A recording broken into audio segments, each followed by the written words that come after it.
Stand up, football fans. We are back. And what a performance it has been so far by some of these athletes. Montez Sweat just ran a 4.42. It's the fastest 40 time recorded by an edge rusher since 2003. So he certainly helped his draft stock, and he may be on the Giants board. He definitely moved up probably to a near top 10 pick. Quentin Williams had a very impressive 40 time for an interior lineman, 4.84. Bosa, a little underwhelming. Ran about a 4.8 for an edge rusher. Not really what you're looking for, but probably about what we expected. But Montez Sweat, so far, in my opinion, is the highlight of today. 4.42. Unbelievable. What's going on, Raphael? Asia, MH, Goatquan, Delano, Bavit, what's up, my man? Big Blue for Life. I saw Rogue Dog was in here. Movie Critic. Anthony Simonelli, what's going on, my man? Scott Thomas, New York Sports Fanatic. I'm looking at Brian Burns. I'm looking at Montez Sweat. I'm looking at Josh Allen. All the edge rushers I'm looking at. Pass rushers. Brian Burns ran a very impressive 40 time too. I forgot what it was, but it was very fast for an edge rusher. And we knew he would. He's very athletic. What's going on, Sexy Goat? What's going on, Lucas Milk? Cruising in the house. Sweat looked good in the... Yeah. I'll tell you, Sweat could be on the Giants board. A lot of people don't have him being mocked that high. Sweat moved up with that 40 time. Farrell's another one, of course. Farrell didn't run yet. I think he's in the second group. I think Josh Allen's in the second group, too. They haven't run yet. Oh, thank you so much, Cushman. I appreciate that. Goquan brought out the turtles and the eggs. So, of course, I am going to break out the phone number. Now, if it gets stupid like yesterday, I have no problem just talking to the chat and watching the combine. So, we'll see how it goes. But last night it got stupid again. But we'll see how it goes. We'll see how it goes. Cowboys best in the chat. What's going on? I had to pop in and talk about, oh my God, Delano. I can't wait. Is he going to run a second time? He might not, because that was such an impressive run. He might not want to ruin it. It's alphabetical order, so right now they're up to Jamal Davis. We'll see if he runs a second time, see if he can even top 4.42, which is absurd. There's the Dolphins. Farrell's in the first group. He chose not to run the 40. I did not know that. But Vit, you calling about, this is combine talk, so you call and talk about the draft if you want. If you want to talk broad sports, you can. You want to talk whatever. But this is football talk. But we are going to open up the lines in about 2 minutes. Just letting the chat come in a little bit. Joe Musa, I'm just here to give a like. Got to run later, bro. Joe Musa, thank you so much, man. I really appreciate that. Joe Musa, one of my best subs. He puts all those highlight videos together. If you're still here, Joe Musa, put that link in if you want, so people can go over there and check that out. It's a very good. He does a lot of good work for my channel. Takes all the best clips, puts them together. I wouldn't run after the first. I wouldn't either, Delano. He ain't topping that. And here's Rashawn Gary. Ran a 4.61 his first time. Rashawn Gary, extremely talented player. He was the #1 rated player coming out of high school in 2016 for the Michigan Wolverines. I've seen him going in the top 4. I've seen him going outside the top 10. So he's all over the map in mocks. Ja'Kai Polite, I think, did not run that impressive of a 40. I don't remember off the top of my head, but he's another highly regarded pass rusher in this year's draft. But let's see how Gary does. Gary did a 4.61 his first time. He's going to try to top it. And he did. 4.59 from Rashawn Gary. Not bad. Not bad for the pass rusher from Michigan. Oh, there it is. The Entertainer's Greatest Hits. Go check that out. Afghanistan in the house. Gary's a lot better than his stats. I agree with that. Yeah, I don't care, though, Delano. I don't care about the runtime. They're showing him compared to Le'Veon Bell. Le'Veon Bell ran a 4.6. That tells you all you need to know about 40 times. 4.6 for a running back is kind of underwhelming. Le'Veon Bell is one of the best backs in football. But what's going on, Nico? I really liked your video yesterday on Dwayne Haskins. I totally love your content. I really appreciate that, Nico. Thank you very much. I really appreciate that. Alex Sports in the house. Entertainer, what? My turtle type. Ooh, I got to go with the sea turtle. I want to see Montez. Big Blue Life, he ran a 4.42. 4.42 Big Blue Pipe, the fastest time by a D lineman since 2003, they said. Since 2003. Nick Howard, what's going on, my man? What defensive player would I take? There's a lot. There's a lot you could take. We just talked about a few. Rashawn Gary's possible. Montez Sweat is possible. Clay and Farrell's possible. There's a bunch. I mean, they're all bunched together. There's a lot of good defensive players. Polite, some people like. You like the snapping turtle. I get that. Yeah, well, a movie critic, it is what it is, man. I got to tell you facts, bro. I got to tell you facts. And here we go. The number's right there. 914-481-3540. If you want to call in, go ahead. We'll see how it works out today. Enter the tainter. Yes. Montez Sweat making scouts sweat. Yes. A little play on words there. It doesn't change my opinion on Haskins. I still... Yo, God, Donna. That guy could chuck it. You see his deep ball yesterday? The most impressive thing about his deep ball, that ball goes like 70, 80 feet up in the air, and the way it comes down, it's almost like a submarine. It just dives right down into the receiver's hands. What's going on? You're on live. Thank you for calling in. Hey, how's it going? What's up? Who's this? New York Sports Fanatic. New York Sports Fanatic. What's going on, my man? Doing good. Just got a few questions. Number one, who would you rather have, like a QB or a defensive player? Like, I'm fine with both, but I'm just curious, which one would you favor more this draft? Depends what defensive players are there. Like if Josh Allen's there, I'm taking defense. He's not going to be, but if he's there, I'm taking defense. Yeah. I'm starting to lean after the performance. I'm starting to lean unless an unforeseen defensive player is there, and if Haskins is there, which he very well may not be, somebody may trade up to get Haskins. But if he's there, I'm starting to lean Haskins. Okay. And my second question was that there was reports that just like literally came out like a few minutes ago saying that Cardinals, Cliff Kingsbury came out and said they're drafting Murray number 1. Yeah, well, I've read that now for a few days. That's crazy if that's the truth. That is insane. Can you believe that? After trading up to get Rosen last year?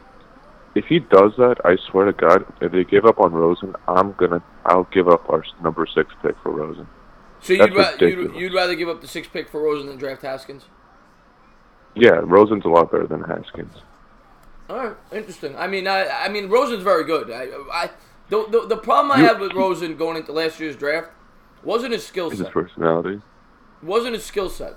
I don't know how he'd fare in New York because he seems like a very, I don't know. There was something cocky.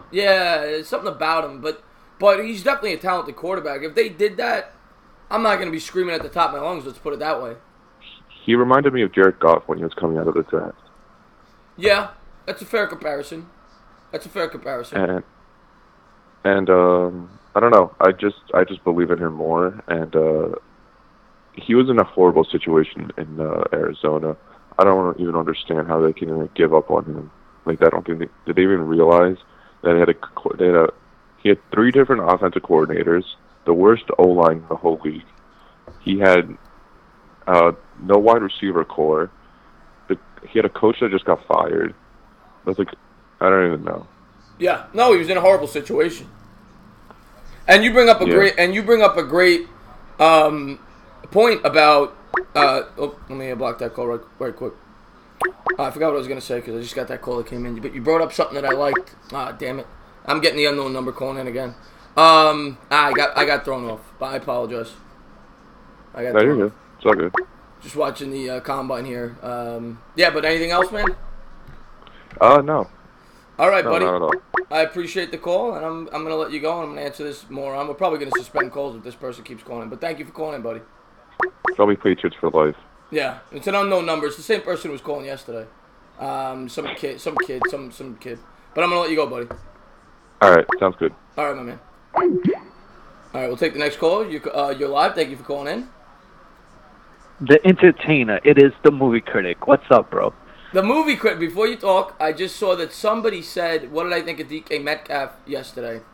DK Metcalf yesterday, he may have helped his draft stock more than anybody. He ran 4.33. The guy is jacked out. I think he's like 228 pounds. For a guy that weighs that much at the wide receiver position, as jacked as he is, to run that fast, that's scary. And DK Metcalf jumped from a late first to a mid-first round pick yesterday. But go ahead, movie critic. What's up? Yeah, actually, talking about Metcalf, I actually heard his stock has increased. He may go even higher than. He may even go in the top 10. That's what I'm hearing. He could. I wouldn't be shocked. Yeah, the way that he impressed yesterday. See, this is the thing about Combine. It more improves your stock if you do well, and Yeah, of that's course. why I was. Well, I'll give you an example. I'll give you an example. It was a bad pick, but I'll give you an example of a wide receiver that helped his stock at the combine. Darius Hayward-Bay. Before the draft was starting, he was, I think, projected to be a late first-round pick. I think he went third overall to the Raiders because he had a ridiculous 40 time. Maybe not third, but very high. I don't remember. It was definitely single digits. And he was the first wide receiver taken in that draft ahead of Michael Crabtree, which was a mistake. But he had an unbelievable combine. Yeah. Yeah, no, yeah, Hayward Bay, oh my god, that was one of the worst picks ever, I think, though. Yeah, it wasn't a good pick, but I'm just saying that's an example where the combine really helped draft stock. The Raiders are a funny team, though. When it comes to picking, they always like pick the guy way ahead of where they're supposed to go. That's what they always do. Yeah, for sure. Yeah, they're about to show Montez Sweat again. I just want to see this because he broke the record last time. He's running for a second time, Delano. Let's see what he can do. Run a 4.42, the fastest 40 time since 2003 for a D lineman. Yeah, I'm surprised that he is that fast. I mean, you know how big he is and stuff, so. Let's see what he's got. You can see this guy. This guy's an athlete. See, but this is what I don't understand, why Kyler Murray didn't throw. I really wanted to see what this guy could do, and, it's going to hurt his stock, I think, a little, especially with Haskins doing so well. Yeah, Kyler Murray, well, he's still going to throw at the pro day. We'll see what he's got there, but, yeah, I didn't like, he didn't show that he was a competitor, in my opinion. I didn't like that he didn't compete at the combine, and Sweat, I guess, jumped the gun too early there. They're making him redo the start. Yeah, I like the fact that he even ran once that fast is pretty impressive. I'm curious to see if he can do it again. I don't think he can top it. I mean, that's that's great time for a running back. Yeah. I wouldn't be shocked if the Giants draft this guy with this 40 time. Here he goes. Let's see what he's got. Oh my God, this guy's a monster. 4.46. So we ran a 4.42 and a 4.46. That guy's an athlete. Yeah. That guy's an athlete. So you have to average that out, and 4.44. That is still pretty. Yeah. That's still pretty quick. That is really quick for a defensive lineman, and that's going to improve his stock much more. Yeah, he just skyrocketed up draft boards today. Yeah, absolutely. Yeah. And then we'll see how he does in the vertical jump and all that. But anything else? What else? What else you got going on, my man? Oh man, But did Kyler Murray say why he wasn't throwing? Like, did he give a reason? Because I was really curious about that guy. Not that I know of. The only logical reason I could come up with for at least not running the 40 time was he put on weight. He jumped to 20. He jumped to 207. He's normally about 193-ish. So he might have said the extra 12, 13, 14, 15 pounds. That might affect my 40 time, and I'm gonna upgrade my weight for the combine so people think I'm this 207 quarterback, so they're not worried about my durability. Then I'll go and lose the weight, and at my pro day I'll run a 4.340, and maybe that's what it was. But that still doesn't make sense for why he didn't throw. So the only logical reason I could come up with why he didn't throw, he didn't think he was going to be able to outduel Haskins, and he thought it would hurt his draft stock. That's the only thing that makes any sense to me. Why else would you not throw? Yeah, exactly. And I think it's crazy that Arizona Cardinals are even thinking about taking him number one. And the only way that I would understand that is if they traded Rosen and got something good for him. That's the only way I'd understand that. Otherwise, they should just stick with Rosen. It makes no sense. They traded up to get, and by the way, they're showing he almost matched Montez Sweat. This is a defensive end. They just showed the highlights. He outran Odell Beckham's 40 time. Yeah. That's ridiculous. He outran Ezekiel Elliott and Odell Beckham's 40 time. That's insane. And he's 6'6", 245. He's a monster. So, imagine that coming at you with all that speed. His stock is definitely going up. I wonder where he's going to be taken now. Yeah, we'll see, man. We'll see. But anything else, my man? Nah, just wanted to call in and thanks for coming into my streams yesterday. And I'm at 250, so I'm very happy and Congratulations, love everything man. you're doing. And I'll continue watching, man. I appreciate that, man. Keep up the good work on your channel. Yeah. Yeah, you too, man. Take care. All right, buddy. Yeah, Sweat. Well, I don't know if she's talking about the player or Sweat itself, but Sarah loves Sweat. Zeke's a running back, though. New York Sports Fanatic. And Odell Beckham's a fast guy. He outran Odell Beckham. What's going on? You're on live. Thank you for calling in. What's up, Chris? It's your boy Matt Nixon again. What's going on? What's going on, my man? How you doing, buddy? Good, man. I'm just enjoying this combine. Yeah. As always, man. Always do. Always do. But, if the things are true about Kyler Murray possibly going number one, how possibility do you see it that Arizona sometime this week or within the next couple of weeks they actually do trade Rosen? But I don't mean to interrupt you. New York Sports Fanatic, it was 4.43, and Sweat his first time ran a 4.42. He ran a 4.46 the second time. How realistic do I think they trade Rosen? You said? Yeah, within like the next couple of weeks, maybe. They're gonna have to. I mean, if they plan on taking Murray, they got to trade Rosen, and you got to do it before the draft, right? Because you're gonna want to pick in this year's draft. So it's what do you think they'll get out of him? I mean, like as far as like package wise, they got to get a first round pick, right? I would think so. Yeah, they got it. I mean, I don't know who's going to be. I mean, we know the teams that need a quarterback: the Giants, the Jaguars, the Bengals, the Redskins, and the Dolphins, and possibly the Broncos. Even though they have Flacco, they may say we could use Rosen as a long-term solution. So maybe there's six possible suitors. Or even, I've heard possibilities of Oakland maybe trading Derek Carr, even though they said he's a franchise quarterback. But knowing John Gruden, and who knows? Yeah, I mean, who knows is right, and maybe the Bucks. But it's Arian said that Winston's his guy, but that's another possible scenario. It's gonna be very interesting to see what happens here. I don't know. Rosen went 10th overall last year though, and the Giants passed on him. So that is why I don't see the Giants trading for him, because if they really liked him, they would have drafted him last year. Exactly. You know? And I just think it's a shame that you're giving up on a quarterback after 1 year, even giving up on their coach for that matter in 1 year.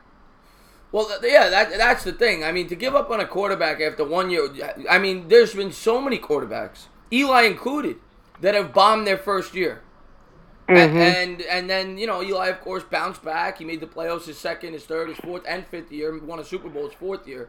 Jared Goff's another perfect example of a guy who bounced back. Several quarterbacks. I mean, you go down. Peyton Manning wasn't great his first year, for God's sakes. So, yeah. I mean, to give up... And even Favre earlier on in his career. Yeah. Steve Young's another guy who couldn't break in right away. I mean, there's so many quarterbacks that took time. So, I mean, to give up on a guy after 1 year with the team that they had, the pieces around Josh Rosen, is absurd. I mean, they had the worst offensive line in the sport. David Johnson was underwhelming. Larry Fitzgerald's an ancient, and I love Fitzgerald, but he's done. They don't have any weapons on that team, and the defense was... I mean, it was a horrible team. Worst team in football. So, they got to give Rosen more time, but I don't know. Maybe they don't know what they're doing over there. Yeah, and I was completely surprised about David Johnson, but I think it also all comes down to they ain't had the line to protect him. Yeah, and it seemed as if they didn't use him the same way that they've used him in the past. He wasn't used that much as a pass catcher. Oh, absolutely. He's probably hands down, definitely top 3 receiving back in the league. Yeah, I don't know. Maybe that had something to do with Rosen. Maybe that had something to do with the offensive coordinator. I don't know.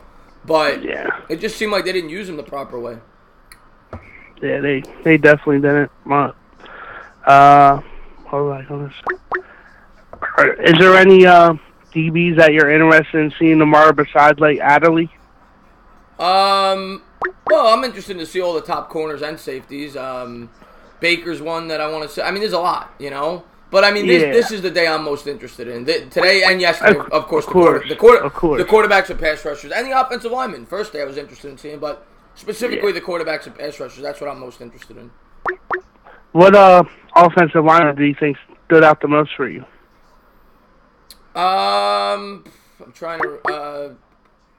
I mean, I still think Jonah Williams is the top offensive lineman. I still think Jonah Williams is the top offensive lineman. Right. You know. But we'll see. I'll let you go. I got him going to the Bills. I got Jonah Williams going to the Bills at 9. Yeah. But we'll see, man. Well, I'm looking forward to it. Yeah. Me too. Especially the draft, because draft's good every year with all the trades that go down and everything. Yeah.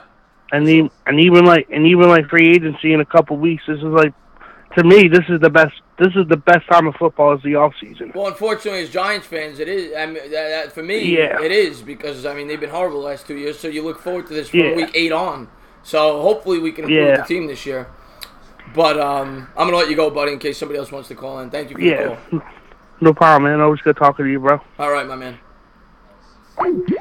You guys think yo what? Little stock went down. Yeah, Little's gonna go in the second round or late first. Quinnen Williams, Dark Demonic, 4.84. Not gonna answer an unknown number. I learned that lesson yesterday. What's going on? You're on live. Thank you for calling in. Hello, this is Lucas Milk. Lucas Milk, how you doing, buddy? How you doing? Good, just watching the stream, eating breakfast. Good to know. You watching the combine?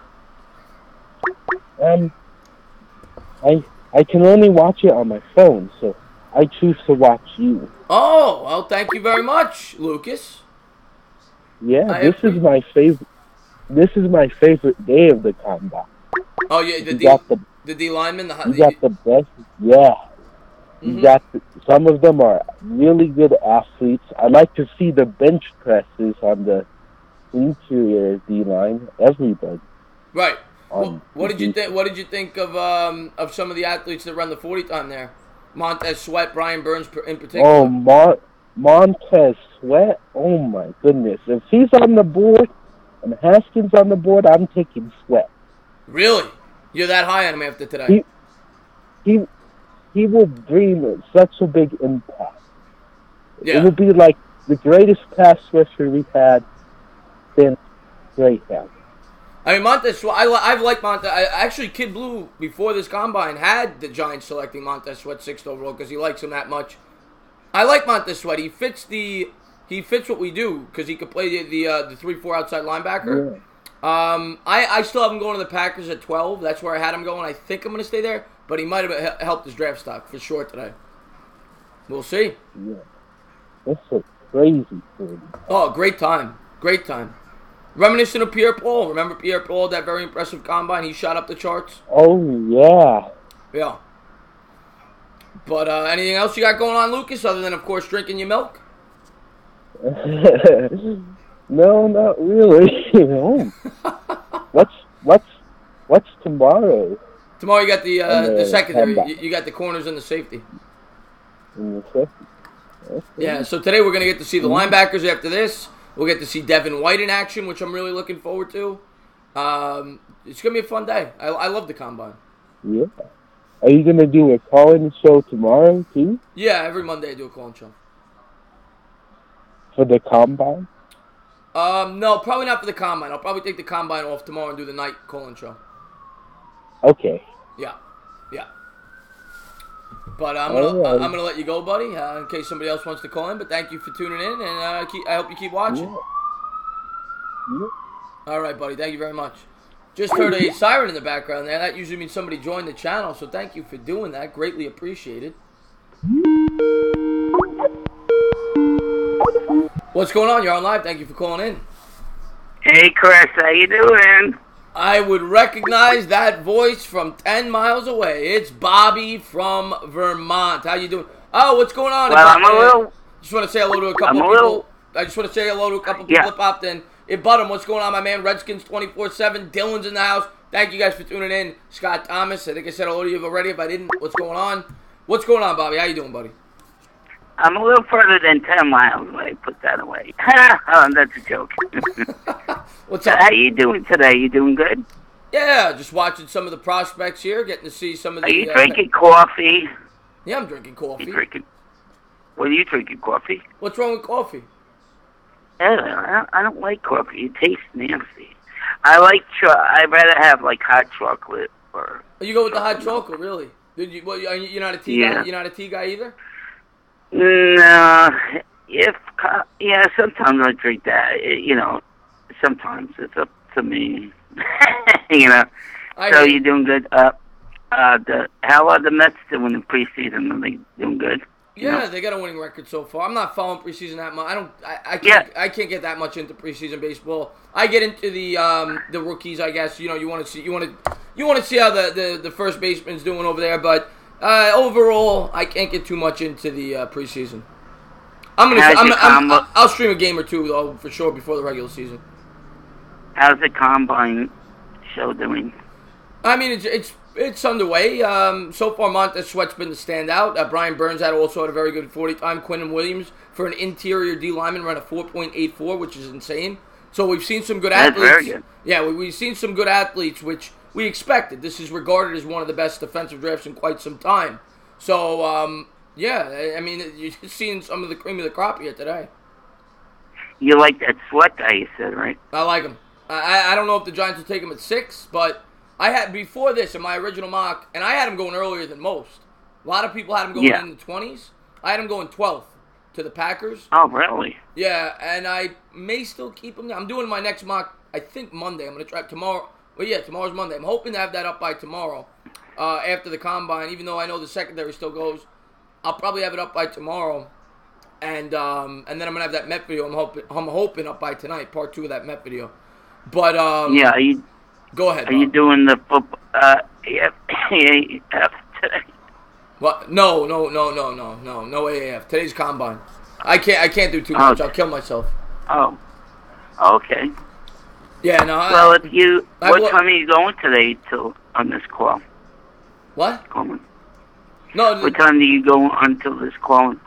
Oh, probably. I don't know if I'm going to be taking calls the whole time, but I'll probably be live till about 2:33 because this Combine goes.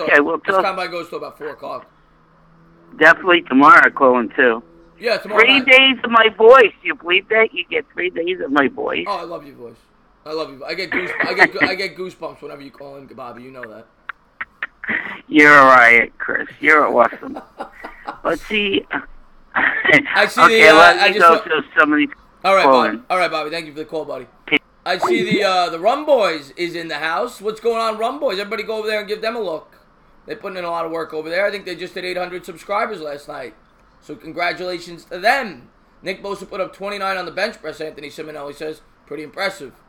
I think that's what Barkley, once again, unknown number, I'm not answering you. T. Williams, what's going on, my man? You keep calling, I'm not answering you. Ligma, what's going on? Thank you for tuning in the stream, buddy. 325, this is a prank call, I think, but I will block it after. Go ahead. Hey, man, how's it going? This is Texas Liberty. Oh, Texas Liberty. All right, never mind, because I know the 325's been pranking me. What's up, Texas Liberty? How you doing, buddy? I think I know who that is. He's been harassing me as well. Oh, well, I'm sorry to hear that. Yeah. No. I don't know the guy. He just, anyway, I think I know who it is, man. How did he get your number? He did not get my phone number. He thinks I'm from his city because I have the same area code, which we live in a world today where that's not necessarily the case. Oh, okay. He just I don't know. I'm pretty sure it's the same one. But man, did you see the fights last night? Did you stay up and watch No, I didn't. I didn't see the fight. How was it? It was good? They were great. There was one fight in particular that was on the undercard, and I'm very curious if anybody in your chat saw the fights last night. There was a fight, Jeremy Stevens versus Zabit, the Russian video game fighting style character, and it was awesome. But it was on the undercard, and there were several fights on the main card that were just garbage. Really? That led up to the championship. Yeah, man, and I was just curious why, if anybody saw that, why was Zabit Stevens on the undercard? Huh. That's UCF you're talking about, right? The UFC last night, there was a pay-per-view. We had some. We had a title change hand. Oh, really? So, unfortunately, yes. Unfortunately, I personally, wanted Woodley to retain his title, and he got dominated. John Jones dominated. I mean, in a different fashion. Smith, and it was a sad fight because he covered up for 3 rounds. And it was a complete Jones, mismatch. yeah. I'm not a huge... John Jones. Yeah, I know he's popular. I've seen him fight. I'm not a huge... I go to the bar every once in a while with my friend to watch him. John Jones, I know, is one of the bigger ones. I don't get into the fighting too much. I get the appeal, though. Yeah, it's something special, but I just was wondering if you saw the fights, my man. I'm sorry I don't have any football talk for you. You're way ahead of me on the game. No, not at all, man. Texas Liberty, man, you can call it anytime you want. Texas Liberty, of course, is responsible for my intro. I always thank him for that. He's got a great voice. That's not necessarily true. One of your buddies put all that together, and he deserves some credit. I give Joe Musso all the credit in the world. He has his own channel for me. He does all the highlights. But you got the voice, man. You should be doing movie clips. But man, that's my thing. I appreciate that. I appreciate it, Chris, so much. Yeah, you got it, man. Thank you so much for being a supporter of my channel. Well, it's the best, and you take care, man. God bless. All right, buddy. All right, buddy. Have a good one. You too. This defensive line class is loaded. Yeah, oh my God. This defensive line class is probably the best in a long time. Let's put it that way. Here they're showing Montez Sweat. He had 11.5 sacks last year. He's doing the cone drill. What's going on? You're on live. Thank you for calling in. Yo, what's going on? What's going on, Cushman? How you doing, buddy? Good. How are you? I'm good, man. Just watching some top-tier athletes go at it here at the Combine. Yeah, Montez Sweat impressed me. I mean, you'd have to be blind to not be impressed. Guy ran a 4.42. He's a friggin' defensive lineman. That's ridiculous. Yeah, I think I don't know. Depending on who's on the board at 6, I think that the Giants should definitely consider him. I think they will consider him. I'm not saying they're going to take him, but they will definitely consider him. Yeah, I also saw one mock draft that had Devin White going 17 to the Browns. It wouldn't shock me. Devin White's a tough one to pick because inside linebackers traditionally don't go very high in a draft. I could be wrong, but I think in the last 5 or 6 years, there's only been 2 that have gone in the top 10, and that was one of them. And well, last year, Roquan Smith went top 10. Yeah, and the Bears. And Kuechly. But I could be wrong. Maybe there was one other. But it's rare that a middle linebacker goes top 10. But this guy is special. Yeah. And if we were picking at 6, Devin White would have gone higher than either one because I believe Kuechly went 10, and then Smith, I believe, went 8. Yeah, right around there. I know they both went in the back end of the top 10. Right around there. But I feel like a lot of mocks have him all over the place. I've seen him projected to go 4 to the Raiders, and then as I mentioned, I saw him going 17 to the Browns. Yeah, I had him going to the Raiders in my mock draft at 4. But he's a tough one to pick because I feel like after the Combine, there's going to be a lot of people that impress like a Montez Sweat. You're going to see great athletic performances. And he's an athlete, too. He used to be a running back coming out of high school. But middle linebacker traditionally is not the most important position in a draft. So I could see him dropping to outside the top 10. I could see him going top 5. I mean, he's a tough one to judge on where he's going to go. All right. You know? Anything else, my man? I know. Nothing much. Just one question. If let's just say Murray was off the board, and then Haskins and Sweat were the only 2 options, what would you take? Just asking. I'd probably... Oh, my God. I'd probably go Haskins. All right. Quarterback's just way too important, and I want the Giants to have the ability next year to have... To not worry about... To not have to worry about... To not have to be forced to take a quarterback. Now, of course, if they don't like Haskins, they don't like him. But I like Haskins, and maybe the Giants do, maybe they don't. But if the Giants like Haskins, I think they have to take him if he's there because it gives you so much freedom in next year's draft to pick whoever you want. And they need a quarterback. They do. People who say they don't, I mean, Eli Manning's my favorite player of all time. I stick up for Eli. I'm going to continue to root for Eli, and I want to see Eli start next year, even if they draft Haskins. I was hesitant. I know a lot of people say oh, Eli's not the problem, but this is definitely the last year I'm feeling comfortable with Eli. I don't think Eli's the main problem. I know some people think he's the I know. I don't think he's the main problem. Yeah. But I don't want him as the quarterback past this year. And I was hesitant. And if I'm the Giants, I'm still hesitant to make him the quarterback this year. But I'm still fine with it, if that makes sense. Yeah, I think he's a problem, but I don't. I think they have bigger problems. But you got to address the quarterback position at some point, and you don't know where we're going to be drafted next year. That's the problem. We're drafting 6th. This is a prime opportunity to take a quarterback.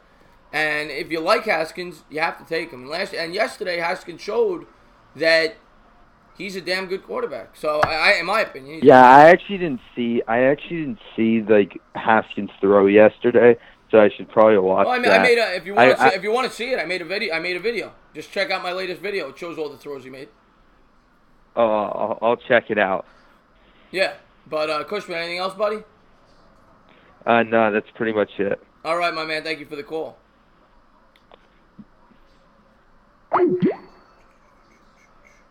Not a Giants fan, J.R. Smooth says. What's going on, Ronaldo? How you doing, buddy? Is everyone... All right. Next call. What's going on? You're on live. Thank you for calling in. It's Big Green here. I just wanted to talk about some of the Giants moves. But first, can I get a what's up, New York? Well, stand up, New York. What's going on, my man? Thank you for calling in, buddy. Oh, nothing much. Yeah, I was watching Haskins drop bombs on dimes. Oh, yeah, you guys would be stupid not to take him. Haskins looked pretty yesterday, didn't he? With those passes he was making, he looked pretty yesterday. Oh, yeah, he did. Yeah, he did. Yeah, you definitely need to keep Eli around, get Haskins, let him sit the whole year, just learning, gain as much knowledge like a sponge. Well, that's the thing. A lot of people say, let's not bring in the quarterback this year because our offensive line is subpar, and it is. I think the left side is probably a little, above average with Hernandez and Solder. Solder played better the second half. The right side is a problem. But you could take this kid and sit him behind Eli. That's the benefit of keeping Eli around. I mean, I love Eli, but the benefit of still having Eli, one, he's going to learn under Eli. There's nobody better to learn under. The guy played quarterback for the Giants for 15 years. And and two, and I don't think Haskins is ready. He's only played 13 college games. He's inexperienced. He played in a college-style offense. I think he could use a year or at least half a year to learn the playbook, to learn the pro-style game. And I think it's a perfect fit. And while you're doing that, you can address the offensive line in the following offseason. And that way, when he does step in, you have the protection for him. You have the pieces with Barkley, with Beckham, everybody else, and you're setting him up for success. Right. Now, how many is Eli's contract up this year, or when's he due? Yeah, this is last year. Okay, yeah, then you definitely need to go down that route. Yeah, I think at this point it's the right move. If he's there, he might not be there. Somebody might jump the Giants and take him. Well, if that's the case, would you be willing to take Murray? Would I be willing to take? We'll see. Yeah, Murray. I'm not a Murray guy, but I'm not gonna be upset if they take him. I'm not a Murray guy though. I much prefer Haskins. All right. Yep. That and definitely pass rush is what you guys need. Oh, they absolutely need a pass rush. They've been 29th or worst in sacks 3 out of the last 4 years. And you guys, how long have you been running a 4-3-4? Well, no, we're at 3-4. Oh, you're a 3-4 now? Yeah, we started. I didn't even know that. Yeah, we started the 3-4 last year. First time we've had a 3-4 since the Lawrence Taylor days. Oh, jeez. And you guys, the Jets stayed with the 3-4. Yeah, I definitely wanted a 4-3. I'm always on Jet Central page. He hooked me up with you, watching you. I actually just put 2 videos out on my drive home from work. You guys gave me inspiration to do it. Oh, terrible video quality, but I thought I had some good points. I appreciate it. I'm gonna check it out for sure. Drop your link in the comments after. I'll take a look. But yeah, Jet Central's an awesome dude. I've met him twice in person. Love that guy. He's gonna be on my channel a lot during baseball season. He's a Met fan, so I figured we'll try to help him out there with get some Met people to maybe take a look at his Jet channel. So he's gonna be on a weekly Met show with me every week on my channel. Awesome. Look forward to it. Yeah, usually the Jets and Mets. Just crappy years. yeah. I'm a weird combo. I go Giants, Jets. But what I have found, Giants, Mets. But I have found a lot of Jets fans that I found on YouTube are Yankee fans, which I thought was odd. Yes. There's a bunch. A lot of YouTubers that are Jets and Yankee fans. But, yeah, man, I appreciate the call, man. Anything else, buddy?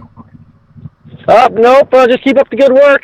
Make sure everyone hits that subscribe button. To hit that bell. I appreciate that, man. Thank you very much for the call. Anytime, brother. And good luck with your channel as well. Will do. Have a good one. Montez Sweat is on your mind. I definitely wish the Giants stayed in the 4-3. We just don't have the personnel for well, they don't have the personnel right now, Self-Justice. Once again, who's ever calling in an unknown number, I'm not going to answer you. If you unblock your number, I will answer you. What's going on? You're on live. Thank you for calling in. Guess who's back again? The Rum Boys are in the building. What is going on, everyone? The Rum Boys hit 800 subscribers last night. You were calling that fight last night. What's up, buddy? Yes, most certainly. I did call the UFC 235. You enjoyed the green screen work last night, man? 6 hours of work putting that together. Yes, I got a green screen. I still haven't put it together. I'm going to try to. I'm off the next 3 days, so I'm going to try to get that going. I have no idea. Well, I think I have a little bit of an idea of how to do it, but I got to figure it out. Oh yeah, just DM me on Twitter and I can show you some things. I want to see how you do the call-in thing, so we could maybe exchange information about that.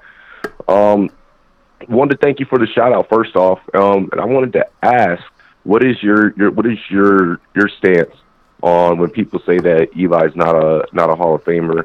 He's beaten the Patriots twice. Yeah. He's taken that team to the promised land twice. What's your opinion on that?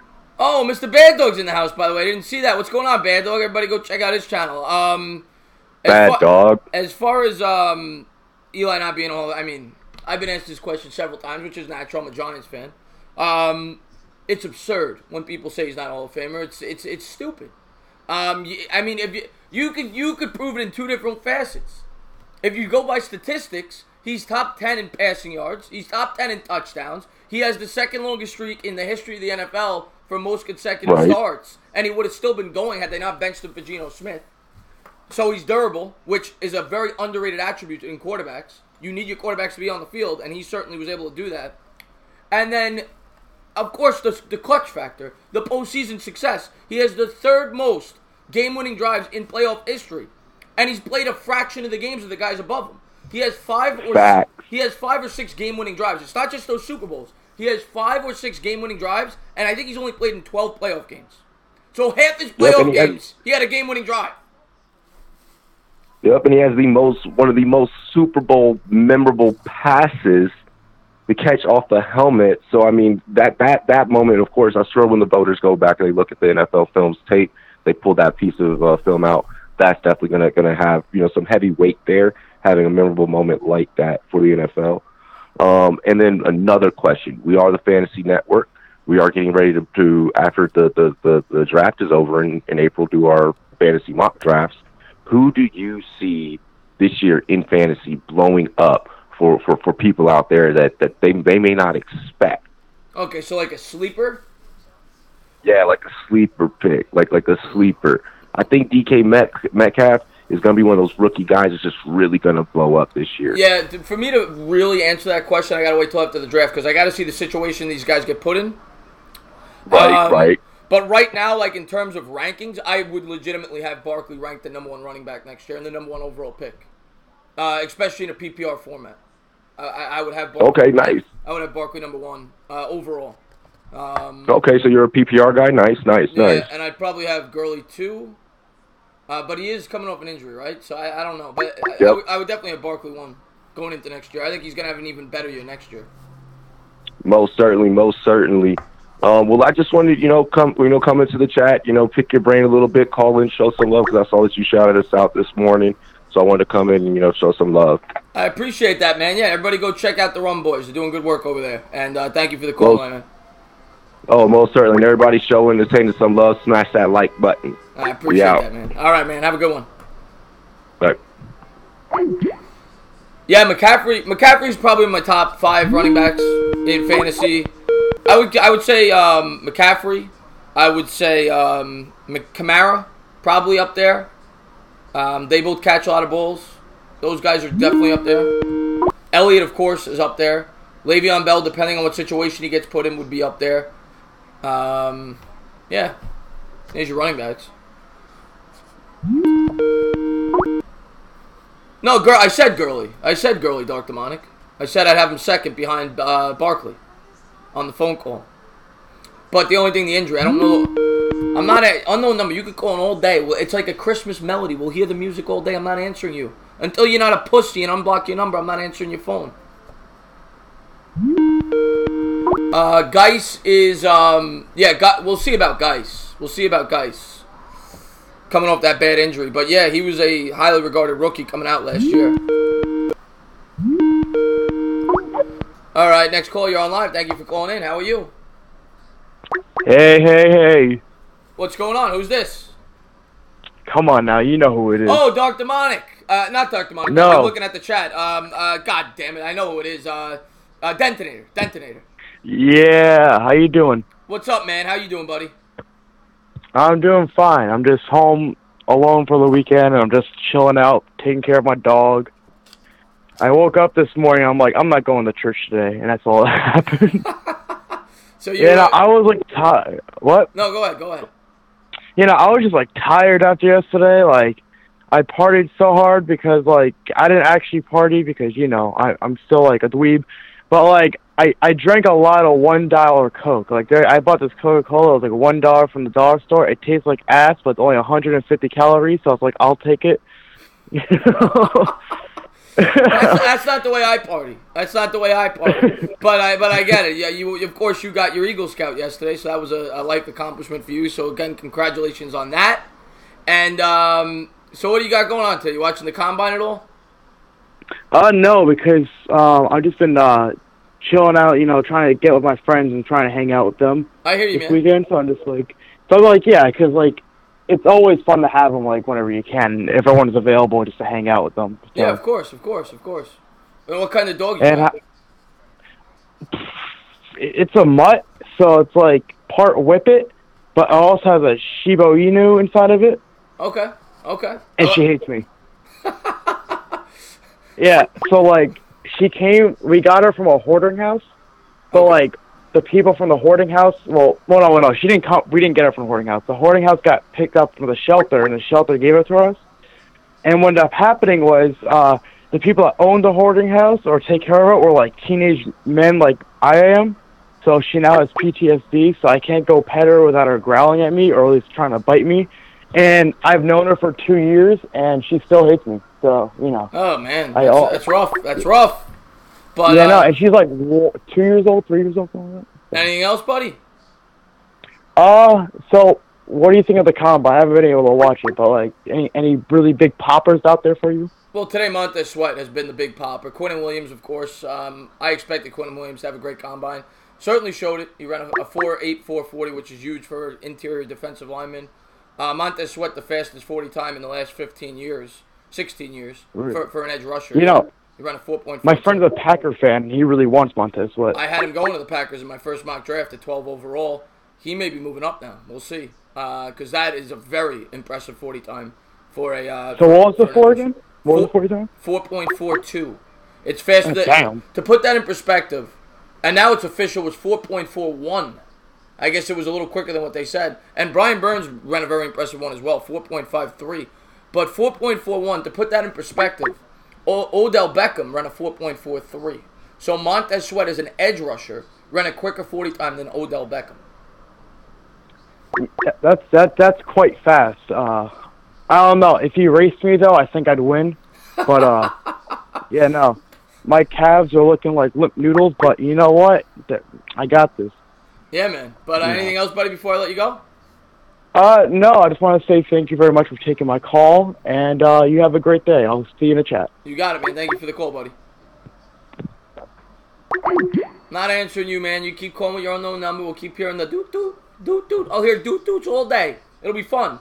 You can waste your phone bill. Keep calling. You have no life.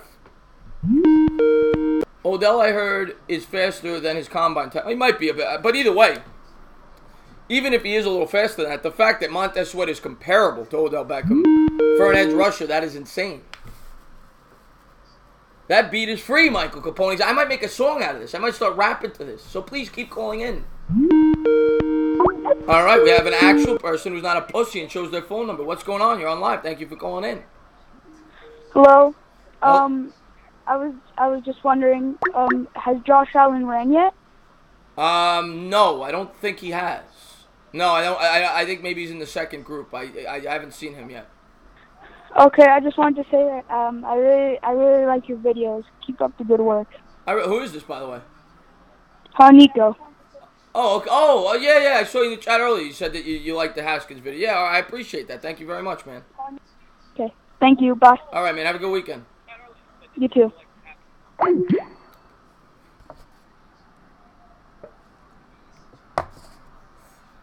Yeah, well, the thing is with the new phone system, Jose Reyes, they're still going to be able to prank me. I mean, it's just going to put them on hold, and I'm going to answer them one at a time. They're still going to be able to prank me. It's just something I'm going to have to live with.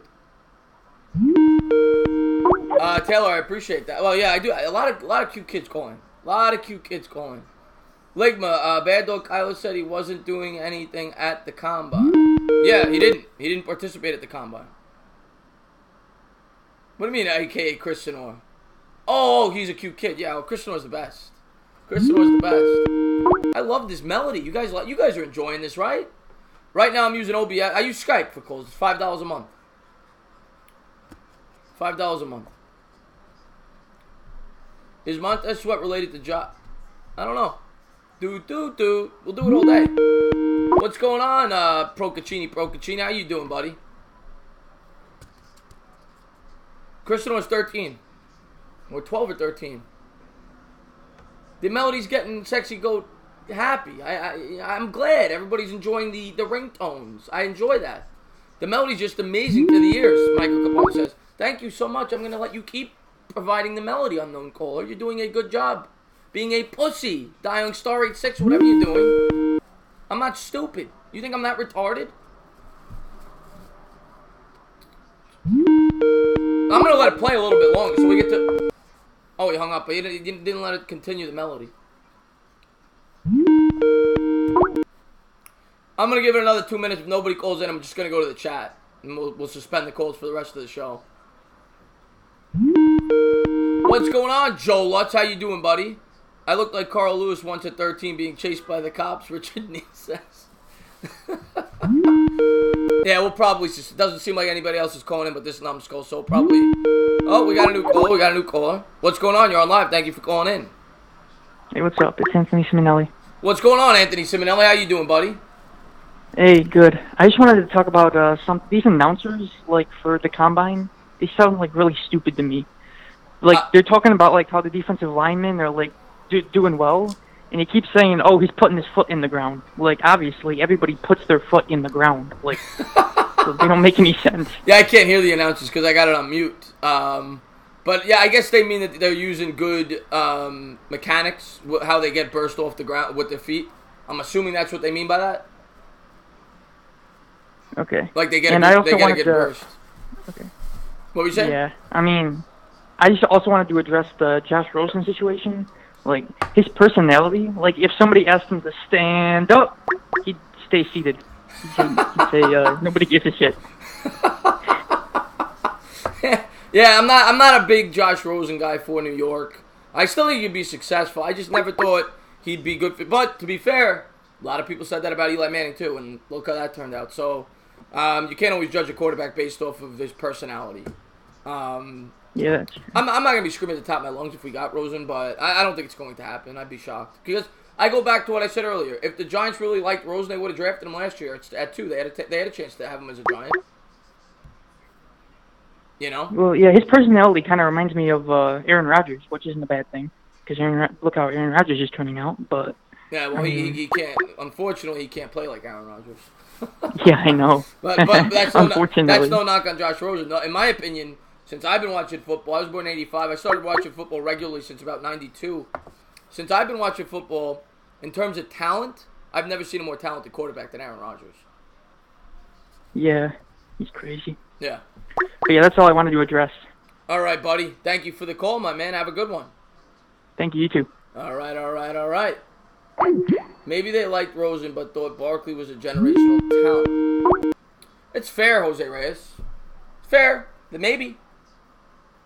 But if they really, really, really liked Rosen enough to give up a pick like the 6th overall pick, I think they would have they would have drafted him last year. What's going on? You're on live. Thank you for calling in. Yeah, I don't want to be a pussy. I hope you can see my number on the screen there. Mr. Bad Dog! What's going on, Bad Dog? How you doing, buddy? What is going on, my man? I have to call in, and we have to talk about Dwayne Haskins, of course. That's the big topic of conversation. Yes. I am going to say this now, and I just dropped the video on this a few minutes ago, but I was very impressed with his arm. He had a lot of velocity. His deep ball was amazing, man. I was truly impressed. He threw the ball better than I thought he would throw it. That's for sure. So there's no doubt in my mind after watching that, he can make all the throws at the NFL level. The one thing that does concern me, though, I think if we draft him because he did look slow, obviously, like cramps or not, he's not he's not going to take off and run. We need a great offensive line. I just worry about, like, it ruined David Carr's career when he came into the league and he kept getting sacked. It still messes with Eli Manning. He's been in the league forever. But you need a rookie quarterback to really have great protection because I think it could get into their head and ruin their confidence. Mm-hmm. So if we take Haskins, I'm definitely not going to be upset. I'll be perfectly fine with it. I like you said it in your video, which I thought was awesome, by the way. You look very cool. No jitters, no worries. I mean, I love his confidence, and I love that cool confidence. But, one thing I did say in my video, and I would love to see this, and I want to get your take on it. Why don't they have a defensive back run with the receiver on the deep ball? They don't need to cover him, but just run with them. So it makes the throw a little bit more difficult. Just so you could judge on where he placed the ball. That actually makes a lot of sense. Before I respond to everything you just said, Taylor asked, is that little Bad Dog in the background? Yes. All right. Yes, that's what I figured. Yeah, because we all know she loves Little Bad Dog. But as far as everything you just said, you're absolutely right. He's not, and I knew that from the start. I think a lot, and I never want to talk about race and everything, but I think a lot of people unfairly thought he was going to be fast because of the color of his skin. It's just truth. Oh. And Stephen A. Smith is a prime example of that. He just assumed this guy is a running quarterback because he was black. And if you look at the guy's tape, he was never that. I always compared it to Ben Roethlisberger. He's a pocket passer that's big-bodied. He can elude pass rushers, but he's never going to take off and run like a dart. It's just facts. And I'm completely fine with that. Now, you do mention that the offensive line is poor, and it is. The left side is I think, slightly above average with Solder and Hernandez. And they got to fix the right side. We all know that. But the perfect situation, if they do take Haskins, is you still have Eli. So you have another year to build up that offensive line, or even if you start Haskins the last 3 or 4 games just to get his feet wet if the Giants aren't doing well. You have a whole new, you have another offseason to address that and fill in the holes at the offensive line. So that's what I would say to that. You're not throwing him in the fire right away. You have Eli Manning. Right. Yeah, I completely agree. And as far as Stephen A. Smith goes, how do you have a job when you obviously don't watch a lick of college football to not know Dwayne Haskins does not run? All you got to do is watch one Buckeyes game to know that guy is not a running quarterback.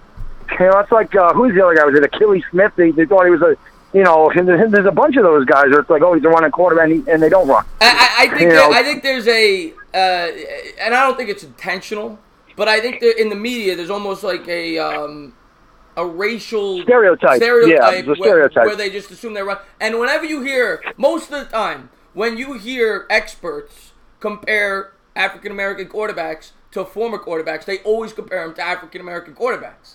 It's right. You brought up, you always hear that. I hear all the people always like Byron Leftwich. He's like this. He's like that. No, when I watch him play, he's Ben Roethlisberger. That's what I see. I just think it's a big thing in the media. It's just truth. It's facts. But I like the kid. I think now again, I'm not going to say I think he's the next superstar, but I think he's going to be a good quarterback if he's put in the right situation. Yeah, I agree. I think that Ben Roethlisberger is a perfect example. One thing I do love about Haskins' arm being strong, you need a strong arm to cut through that wind in the Meadowlands. And I love the way, like you said, the arc on the deep ball, allowing the wide receiver to run underneath it. That's perfect. I mean, we need that guy that can throw the ball. That was what Eli's strength was coming out of college, was that accurate deep ball. He was amazing coming out of college at the deep ball, and obviously you've seen he's got a lot of miles on his arm. It's certainly not as accurate as it once was. His arm strength isn't what it once was. But when Eli Manning did start And, you know, they had a good offensive line around him and allowed him to have some time in the pocket and gain his confidence. So I agree with you. I think it's a great point that, you know, if we do draft Dwayne Haskins, he's not going to start. He'll sit behind Eli Manning. We'll have this draft and free agency to build the line, and then we'll have next year to build the line. And if Dwayne Haskins has a really good offensive line, I think he can be I don't know if he'll be, like you said, I'll be a superstar, but he'll definitely be good enough to win us games and get us into the playoffs. And with his cool, calm demeanor, I love that's what you need in the playoffs to succeed. So, you know, I'm in. I'm not going to be upset if we draft Dwayne Haskins. Yeah. But you know I like Kyler Murray. I know you're a Murray guy, but I will say the way he and if you watch him throw those deep balls, and it's not just yesterday. You watch his film. He has the way, and I've watched like tape on this specifically how he throws his deep ball. He has a special way he throws it where it literally like dives on a 180-degree angle once it like hits its peak, and it falls beautifully right into the wide receiver's hands. Not a lot of quarterbacks can do that, and he really does throw. You saw it yesterday on the throws. You saw it. It was like going like like a rocket, and then all of a sudden it got to his peak, and then it just dropped straight down right into the receiver's hands. And that's a special tool that he has, and he does throw a beautiful deep ball. Yep, he really does. So I can see why you got Giants fans excited, because we do need that young arm, behind the center. So, like I said, everybody knows I'm a Murray guy. I don't hide that. That hasn't changed, but I'm certainly not going to be upset if we draft Dwayne Haskins. And with that, I'll let you go. I know you got a lot of callers want to get in, and you have a great day, my man. Great and call. I will talk to you soon. Great call, Bad Dog. And anybody that has not joined his channel, just go. I'm sure you'll be back in the chat. Go and check out his channel. Thank you for the call, Bad Dog. I'm looking forward to working with you soon. I mean, we'll figure something out, but very soon we'll be working together again. You know that. Absolutely. Hashtag hardcore force. All right, later, brother. Have a good one. Have a good one. All right. Great call there. By Sean Rosas in the chat. Kim's in the chat. Again, the melody from the unknown number. Thank you so much for calling in. Goodbye. Capiche. And they're showing more drills.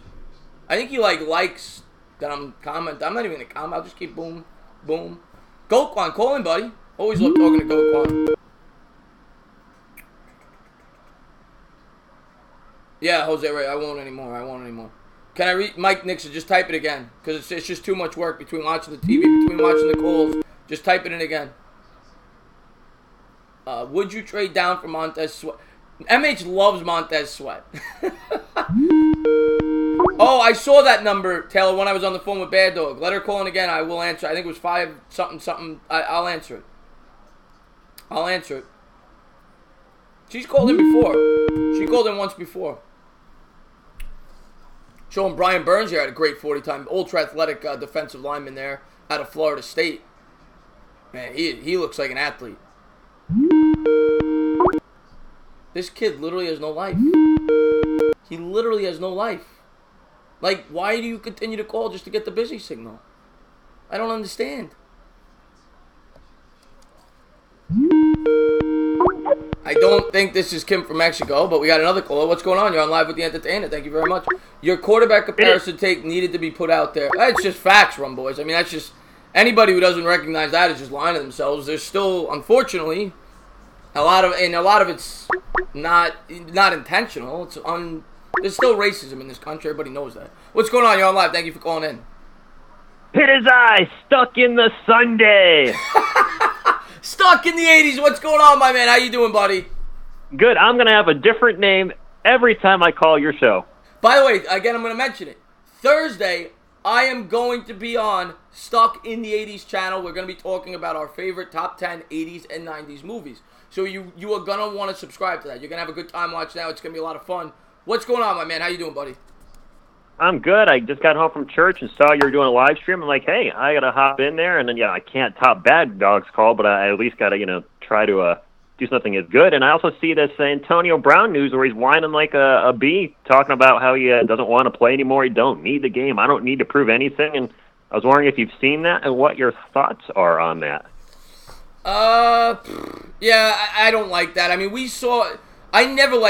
another example, I don't think he ever said he wasn't going to play, but Geno Smith is a perfect example of a guy that pouted and complained because he thought he was going to go mid-first round in his draft. He ended up going second round of the Jets. And I remember watching that and being like, this guy's a jerk.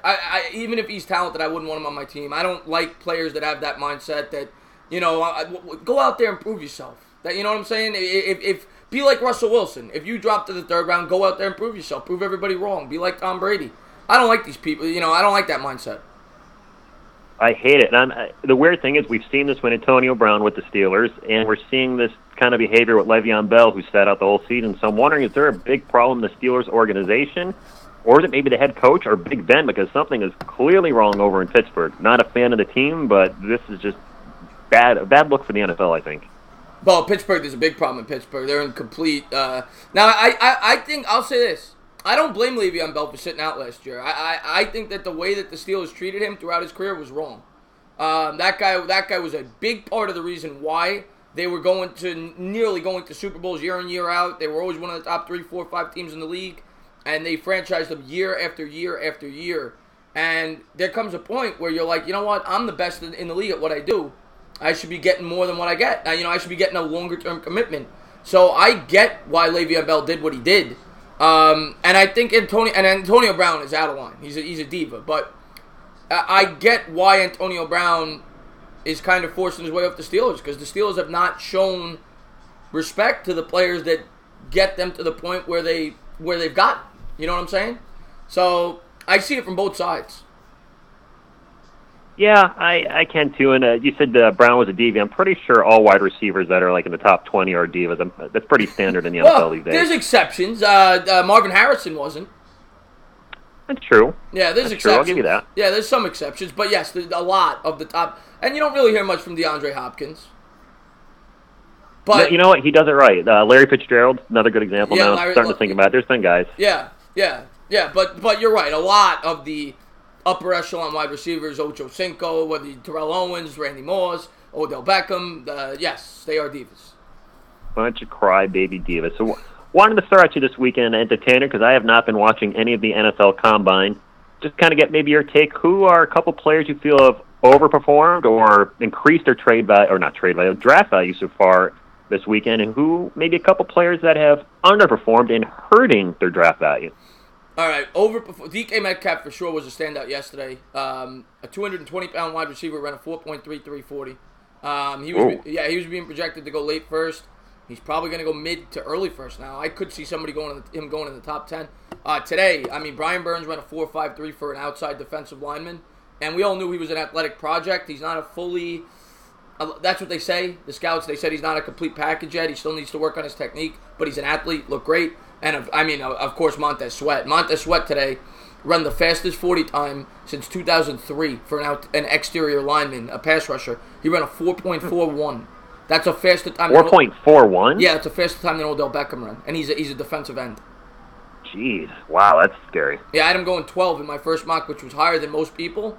He might be higher than that now. He might be on the Giants' radar. That was a very impressive performance. And Quinnen Williams would look great, too. For a defensive tackle, he weighs almost 300 pounds. He might even weigh, I don't remember, but he ran a 4.84, which is very fast for an interior defensive lineman. Yeah. Bang. Yeah. All right, well, let's some guys to keep an eye on. And yeah. Anybody that really crashed and burned this weekend? I don't know if anybody crashed and burned. Me personally, I was pretty high on Daniel Jones. I liked Daniel Jones going into the Combine. I liked him as a potential target for the Giants as a trade-up scenario in the first round, late first round. Daniel Jones, to me, did not impress me at all. He threw behind his receivers a lot. I was underwhelmed with Locke's deep ball. That's all you heard about, was how he had the greatest deep ball since ever. Everybody says he's got this golden arm. Wasn't overly impressed with his deep ball. As far as, Bosa ran an underwhelming 40 time today. I think it was like a 4.8 for a defensive end. Wasn't very impressed with that. I think he'll still be a top 2 or 3 pick. He's known more for his technique and his power. But a little underwhelmed there with his speed. He'll still be a top pick, though. But those are just some of the names off the top of my head. Yeah, that's interesting. I'll be curious how everything plays out. Great content as always. I haven't had a chance to watch your Haskins review video. I'm very much looking forward to that. I think Bad Dog did one as well because, like I said, I don't follow football, so Kyler and Haskins, I really don't know who we should pick, but getting your takes on at least Haskins' performance will help me either sway me towards him or against him. Yeah, I'll definitely. I haven't gotten a chance because I've been on here. I'll definitely check out Bad Dogs after. And yeah, do check out mine. I think I did a pretty good job with it. Yeah, I actually showed the throws he made. So if you want to see the throws, you'll get to see them. Oh, awesome. Yeah, definitely have to check that out after I'm finished talking. Well, after you're done with your stream here. Yeah, but I'm gonna let you go because I think Kim from Mexico is calling in right now. She's calling from Mexico, so that's long distance. Yeah, I just missed. All right, brother. All right, have a good one. I'll man. catch you later. Have a good Take one. care. Kim from Mexico. There she is. I think this is Kim from Mexico. It is. All right. But I must really have a terrible lag. Before you talk, I just want to. You turned down the volume, I think, right? Yeah, I'm going to turn down the volume, but it's... Wow. Is this on? There's always a delay if that's what you're talking about. Whenever you call in, it's about a 15-second delay. Yeah, it's about a 3,000-mile delay. So how you doing, Kim? I am doing really good, and I just called to let you know that, and I did, right, but just to let you know that last night I don't know what the hell got into me except maybe some of this absolute vodka, and I decided, because I was watching the movie critic, he was doing, a little home chat thing when we were talking on there, and Rogue Dog said, Kim, you ought to do a video, and I thought, well, why not, and I really wasn't going to, but I did it, and it's like 7 minutes, but kind of short, and it's an homage, really, or an homage, however you say that in English, to you guys, and, Sports Fury, and you guys, and stuff, so I just wanted to let you know, and I didn't want to just flat out put it on there because I don't want to, advertise my own channel. I don't plan on making a bunch of videos. When I do, I'll probably show you guys more of the town I live in and a little more of, what I do down here in Mexico, show you the pyramids. But I wanted you to know because I don't want you to miss it. I hope you'll like it, and anybody else who wants to watch it, just join my channel. Besides all your guys' videos, it's the only thing on there. So I thought I would call because, you were having problems with that fake caller, and I thought, well, hell, if you're going to get a weird-ass call, it might as well be for me. No, I'm definitely, of course I'm going to check it out, and I appreciate that. It means the world to all of us. I'm sure, I'm sure Bad Dog's appreciative of it.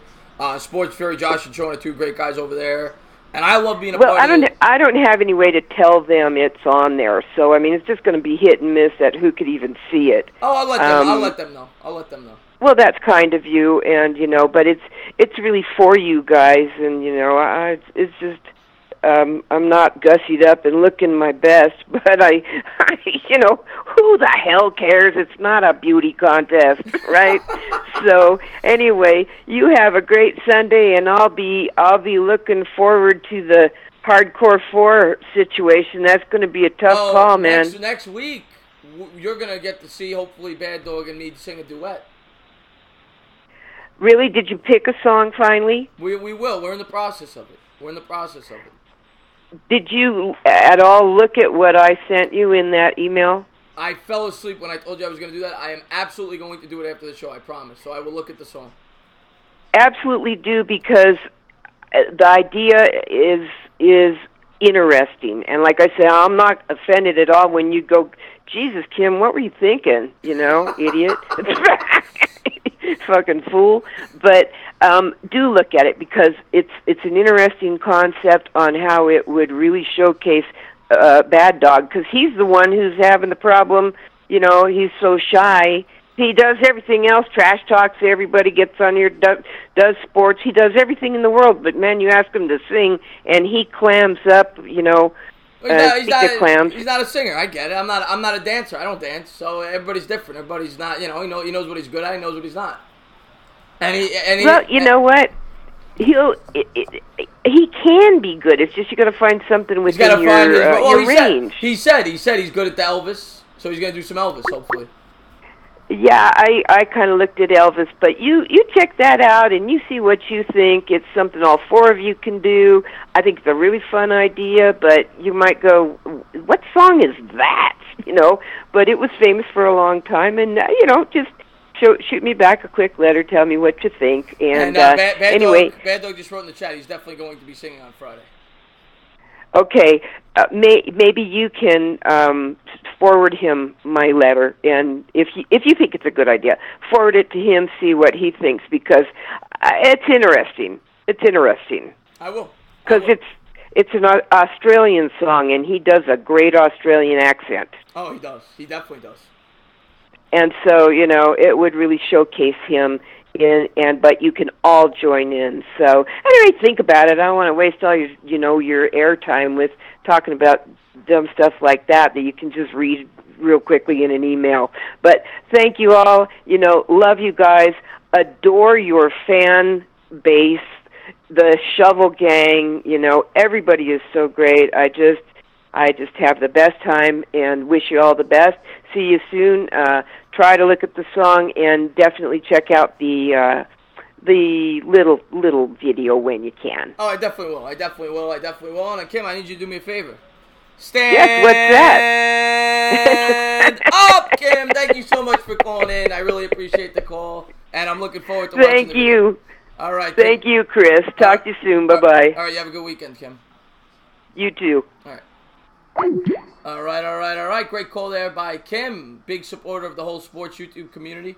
I got an interesting question for you, Entertainer. If you were the Giants GM, how would you approach free agency? Would you be big spenders?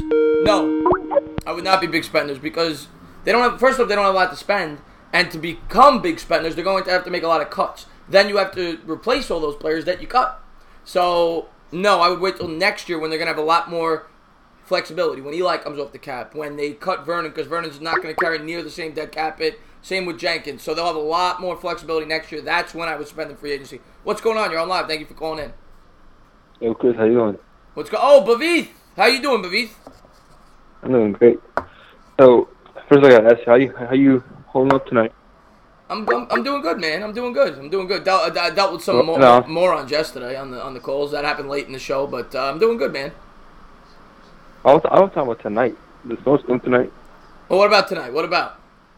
There's a snowstorm. You hear about it? Oh, the snowstorm. Yeah. I was hearing on the news that they might be canceling schools and stuff tomorrow. Yeah. So, was that a day for Madden? That's what I'm doing. What is that? Is that a day for Madden? Is that a...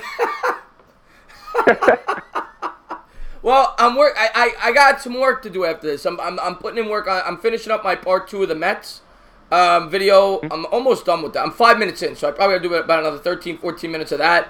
But that'll be done by tonight. I'm hoping to have that video up. And then I gotta work on my mock draft video tomorrow. But I will say this, I'm off work the next 3 days. Monday, Tuesday, Wednesday. I had to take days off, otherwise I was gonna lose them. I had to use 8 days this month, so I said, give me a long weekend here. I'm going to take off the first 2 days of March Madness. I'm going to take off 2 days for free agency. I'm going to take off the day for the Sports Fury stream. So they made me use them because I had vacation days left that I didn't even know about. So they made me use them. So one of these days, hopefully this week, I get it set up. I still got to find what I did. I'll find it, though, with the online thing. But we'll definitely play in Madden for sure. And, I've been watching the combine, too.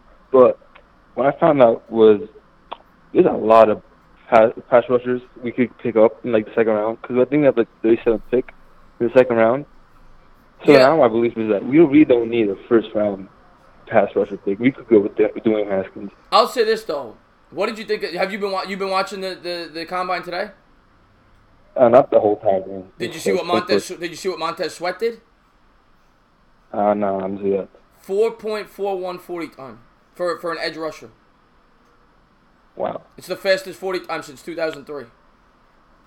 So was he projected to be though? Yeah, projected as a mid to late first round pick. He's going to help his draft stock. All right. I had him going in my mock. I had him going 12th to the Packers, which was a little higher, I think, than most had. He was in the late teens in most, but I think after today he could crack the top 10 and he could potentially be on the Giants' radar. Yeah, he definitely helped his draft stock today. And Quinn Williams had a great workout too. Quinn Williams. Yeah, I saw that. That was crazy. Yeah. And bro, I did see your Dwayne Haskins video. Man, do you have a crush on him? Because every time you talk about him, you start blushing and everything. I start blushing. And again, I'm always gonna say this. I'm not saying he's gonna be a Hall of Famer, But I think he could be a very good starter at the NFL level. But I love everything about it. I love that he grew up a Giants fan. I love his cool and calm demeanor. I just think he's perfect, man. I think he's perfect for the New York market. I think he would be so happy to be a New York Giant. He'd be so proud. I think it's like a perfect fit. I think it's a perfect fit. And we still have Eli, where he could learn under Eli for a year. You know, because he's inexperienced. He only had 13 college starts. Now, the only thing I worry about with that is, and the Giants have shown they don't care. They're not going to listen to the fan base. They're going to do what they think is right. So I'm not that worried about it. But Eli is going to take a beating next year if they take this guy, because the fan base after the first week, if Eli plays bad, put Haskins in. And Haskins isn't going to be right. The first week, the first interception. Yeah, the first incompletion. Yeah. But, I think, Taylor, my Mets video I'm hoping is up tonight. I'm 5 minutes done. I've finished my first 5 minutes on the video. The first 5 minutes is literally just the first year of the video, 1986, because I had to recap what happened after the World Series. I went a couple of years back as to how they got to the point and blah, blah, blah, blah, blah. But, so I'm up to the year 1988, but it's going to move from there. So I'm done with my first 5 minutes. Yeah, I'm just looking forward to the draft, man. I'm looking forward to seeing who the Giants take. I think it's going to be really good, man. Do you think we would trade up to him? I don't know if I would trade. I don't see it. I don't, because they have too many holes. They have too many holes. But I'm not. That's true. If it's not a crazy price, maybe. Do you think that you were impressed with Haskins yesterday, though, right? What? You were impressed with Haskins yesterday, right? Oh, yeah, I actually was. I didn't expect too much from college quarterbacks. DeWayne Haskins. I don't know. I thought it was like the hype of the Giants fan. I don't know because he was a Giants fan, but I never saw him play and combine. Impressed, especially compared to everyone else. I don't think anyone else was alive compared to Haskins in the combine yesterday. Yeah, well, Drew Lock played pretty well. Drew Lock was very good on the short and intermediate routes, but the deep ball, which is supposed to be Drew Lock's bread and butter, he did not. He left a little bit to be desired. I mean, for me, I was expecting a Josh Allen-like performance with the deep ball yesterday from Drew Lock. You didn't get anywhere close to that. And Haskins threw a better deep ball. And that's everybody thought Drew Lock was going to blow him away with that. Haskins was better. So I like Dwayne Haskins. And the 40 time doesn't bother me at all. People are talking about he ran a 5. I don't know why people make a big deal about that. I could care less. Quarterback. It's a quarterback. Exactly. Yeah. But, he had the D-ball. Yeah. Who do you think in this draft? Last year, Saquon Barkley was the best prospect in the draft. Who do you think the best prospect in this year's draft is? That's tough. I'm going to go Quinnen Williams. Yeah. I'm going to go Quinnen. I mean, I love Josh Allen, too. Those are the top two to me. I know Bosa. Everybody loves Bosa, and Bosa's great. But my top two are Bosa was impressed yesterday, though. Yeah. I love those two. Williams and Allen. Yeah, I have them as a tie, A1, A2. Yeah. I don't think Allen's done the 40 yet, right?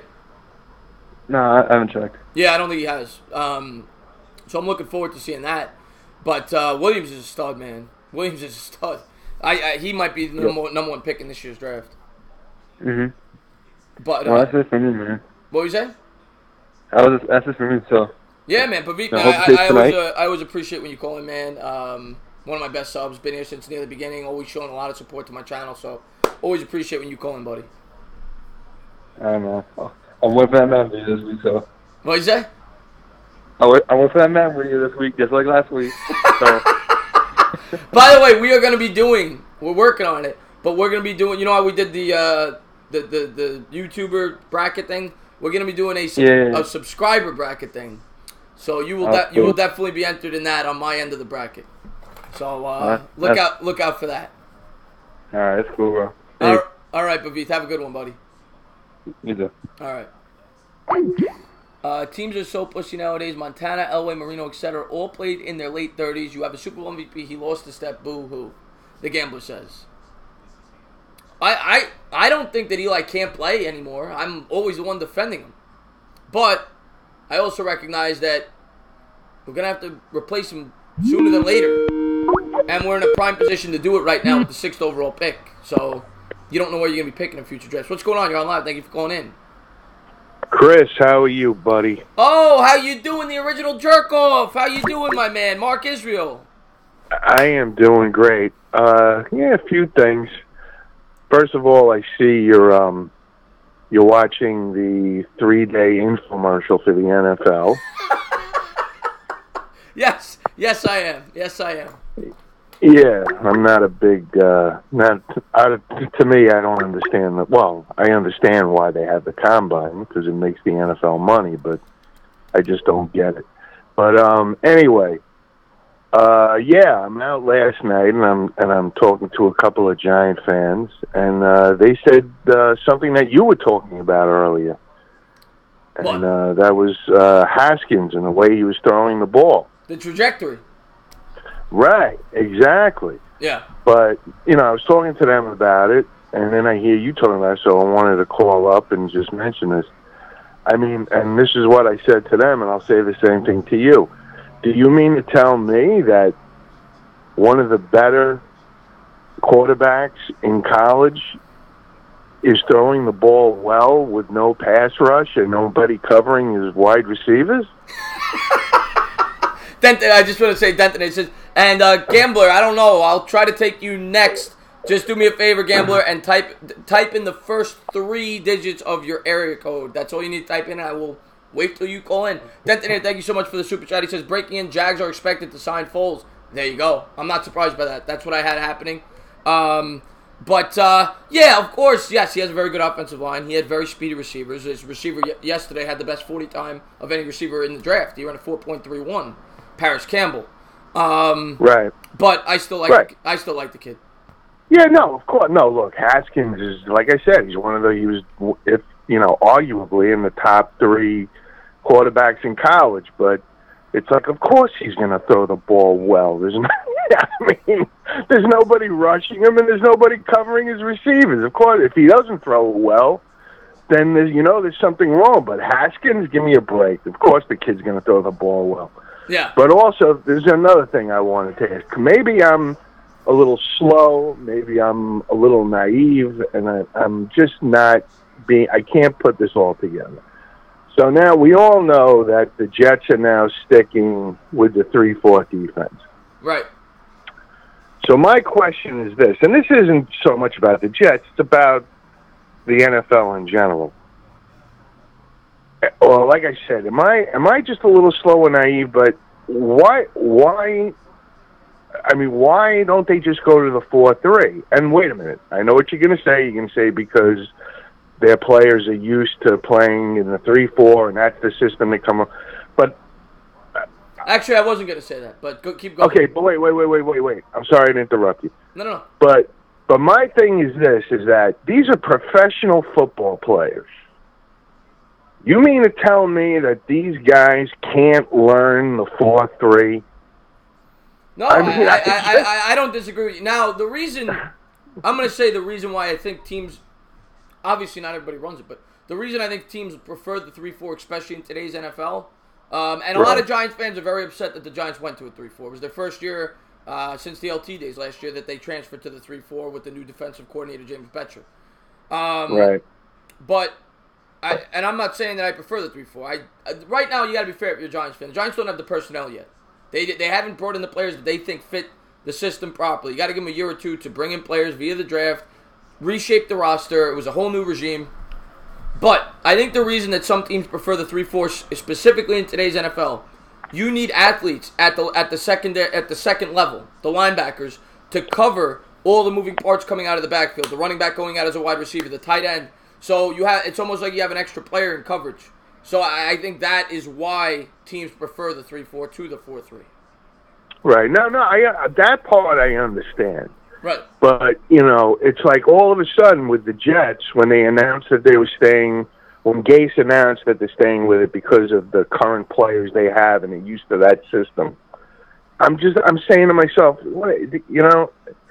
it just doesn't, do you understand what I'm saying, Chris? Yeah. No, I understand what you're saying. Yeah, I mean, these are professional athletes. They've been playing football they've all been playing football since they're little kids. They can't. You know, it's like they can't figure out how to go from one system to another. I don't know, but I mean, I understand what you said. I completely understand. I think I have Josh Allen going to you guys at this point, unless he goes before, because he fits your system now perfectly. Yeah, no, now he definitely does. That's without a doubt. Yeah. But also, I wanted to talk about Rosen for a second. Okay. If this new coach, what's his name, Kingsbury, whatever. Yeah, Kingsbury. Yeah. Look, he's bringing in all new coaches. It's going to be a whole new regime. Did they also get a new?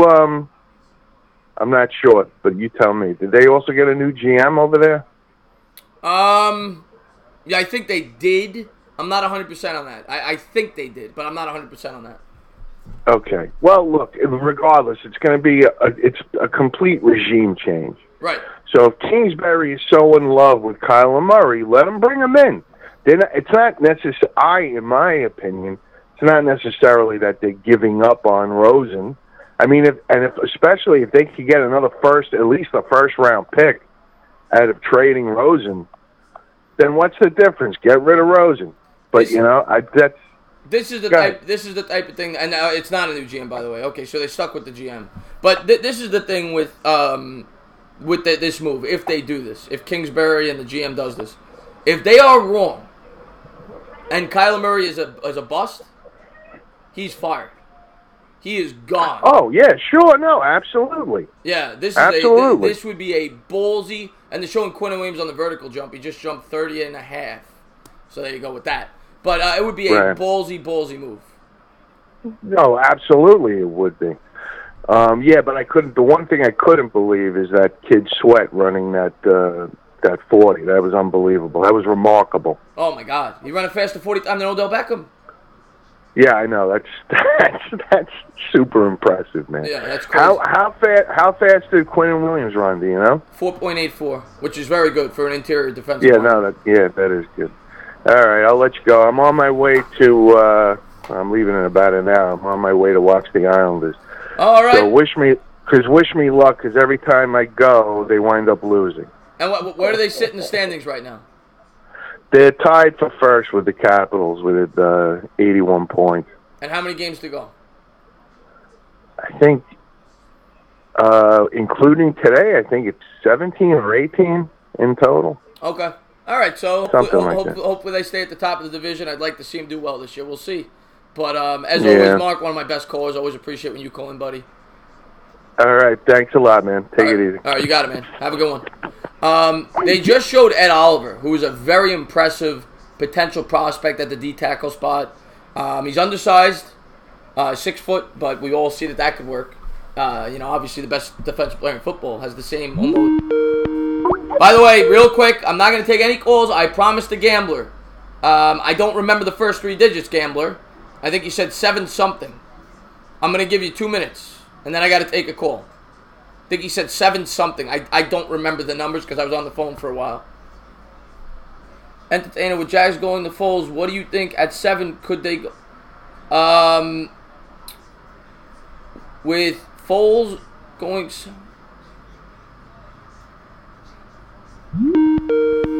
I think this is the gambler. I hope it is. Is this the gambler? Yeah, it's me. How you doing? What's going on, man? How you doing? What's going on, brother? Just wanted to call in and talk about 86. 80? You said 86? Yeah, of course. The Mets? Yeah, all year. Man, I could talk Mets all day. What do you want to talk about? I mean, it was the greatest year. It was the greatest year of our lives, Chris. I mean, are we kidding? And these people don't understand. The city, they don't understand what it was like when our team shocked the world, broke the Red Sox into pieces, and just basically took over New York City. I mean, we were the kings, we were the princes. I mean, that year will live on forever. Well, that's why I made that video, because I have a lot of subscribers that are young, and to be fair, I didn't get to witness it live. I'm born in '85, so I've seen highlights. Obviously, I know the Mets history. I'm a huge Mets fan. But my dad was at Game 6. He was at Game 7. Huge Mets fan, and I wish I got to experience that, But That's why I made the video, though, because I know a lot of my subscribers either aren't baseball fans or they're not New York fans, and they don't know how historic that moment really was. It's one of the most historic, probably in the last 50 years, one of the most historic moments in sports. I mean, both the 86 and 69. I'm getting chills. Yeah, I'm getting chills thinking about it right now. I mean, I was 10 years old. Chris. I don't know how you could watch that video and just watch any Mets video about the 86 Mets and not, if you're not a baseball fan, not at least fall in love with the story and want to, like, follow the team after. I mean, that's why I became a Mets fan, when I found out the history about the 69 Mets, the 86 Mets, and it's just magical, man. And we've been so close ever since. The Andy Chavez catch, you go down the list. 2015, ball here, ball there, we win the World Series. 2000 against the Yankees, ball here, ball there, we win the World Series. I mean, it's, it's been close, but we haven't gotten back since.